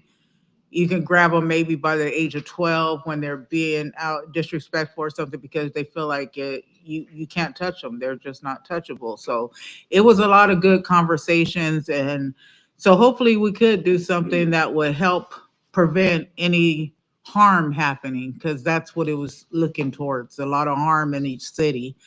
So it's very good public safety meetings, very good meetings. And that's it for me. Audie? Okay, for me, attended the same events. We did have, and then on Friday, we did attend the Autism Family Swim Day at our aquatic center. And that was beautiful to be able to see the families enjoying themselves. That was really nice. We started our city veteran meeting, have had a couple of meetings, have been able to, we're going to be starting some planning. Hopefully we can get that within the next 2 weeks. One of the presentation we were supposed to have today was honoring the Children of Military Family Month. That's April, that's this month, especially in the time we're in right now, that when one serves, they all serve. So we want to go ahead and acknowledge that. We have tentatively, yeah, the 20th, we're going to have to reschedule. And also looking at the future need of veteran housing. And once I can get I need to have a conversation with Adriana, but we need to look at that and on a more larger scale also, because it's important that we look for housing for our veteran population and their families as well. I went to the, as an executive board member, to the Imperial Valley Continuum of Care meeting, where we awarded a number of nonprofits money to go forward with their homeless and housing projects. I didn't bring that list, but was happy to see that about $1 million or so went for permanent housing. And that's the direction to be able to go in to look for more permanent housing and build those up. Also had a meeting with Charter and Cox Communication with Councilmember Allett, and about the merger that they're undergoing, and they wanted to share that information with us. I was looking for a reduction of prices since they're going to merge together with a larger company, so we'll see on that. Let's see, also attended the Revenue and Taxation Committee, and that one also, I think when I first reported on that we were in danger of losing some money, but Robert, correct me if I'm wrong, we're out of that bucket. So we'll be doing great. Thanks to, I want to thank Robert for being on all those calls and working every week with them to make sure that the city was involved with letters of support and so forth to others, especially working with that group that was doing that. So as you know, everybody needs as much money as we can, and we need to hold on and fight for what we can do. We had our hospital, we're going to have our hospital meeting next week, right? I think it's next week. We went to one. And then the homeless task force meeting here with the city, we had one of those as well, looking to rezone part of downtown to help with apartments so people don't get into the homeless arena. So that's what we're looking at right now. We'll have more information on that as we get closer. And that's all I have. I'm getting cloudy about all the things because we missed a meeting. So Fraser Field was between the two meetings, right? We didn't bring it up last meeting, right? Or did we? I thought we did. I thought we did too. Yeah. So, but anyhow, Children's Fair obviously is a huge community event. Couldn't do without all staff. Please, staff needs to, they get all the credit. I worked that event at least a dozen years during my time. And I remember the first time we took the armored vehicle out there and it sank a foot. in the grass because it's 18,000 pounds. So I'm sure fire has it. We didn't have the little pads you could put out and keep us up. We kept backing into the wall that knocked it down or something. But but it is a big event. It's a very important event, but it's also one that we need to be mindful of all the kids there. Everyone needs to keep an eye out for the kids because that was always, there were so many of them. And so, but it's been a huge success for us. I don't know how many years is this going? Does anyone know? Over 30, I believe. Yeah, think I want to saw say it's it. like the 38th. It's close to the 30th. If it's not the 30th, it's close to the 30th. Okay. I believe. So, I reached out a couple times with, we're working on some of our projects as Mayor Pro Tem brought up the veterans projects. Time is freeing up for me to start getting into it. We are also working diligently to try to get through the budget process, not the budget process, the negotiation process. I know that is certainly on our folks' radar, and it's certainly time to try to find an off-ramp for that and get to some finished products. So we are working to make sure that happens. I'm hoping that we're starting to get really close. And I think with that, I'm going to ask City Manager for your. Mr. Mayor, if I might, just one more thing I forgot. No, where are we? Go ahead. Go ahead. Thank you so much. This last Saturday, I forgot, I should say, that I attended the Imperial Valley Rifle and Pistol Association event, the Tom Boas competition. And so it's a team shooting event. But I must say, the highlight of the event was the beginning when I think that Bob Boas has a grandson. He's one of the organizers, has a grandson, special needs. It's not autism, but it's something that his mom said about 13 people in the world had. Very hard to identify. But definitely special needs. This little boy, this is about 7 years old, sang the national anthem and was so impressive. He nailed it so well. I mean, everybody was aghast, just breathless, speechless. It was wonderful. So all of that, these things that they do are all fundraisers. They don't do anything for themselves. It's all fundraisers. A big portion of the money went to the autism support services that we have through James Gonzalez, and another portion went to this other family that support group. So it's a big fundraiser for special needs kids. It was a very big success. Thank you. I've had the opportunity to work with Tom Boas as a range master for many years. And the one thing about Tom, other than being 6'8" or whatever he was his voice was like the lowest voice I ever heard. Does his grandkid have even at that age? No, he's very high, but he was very powerful, I can tell you that. All right. He nailed it.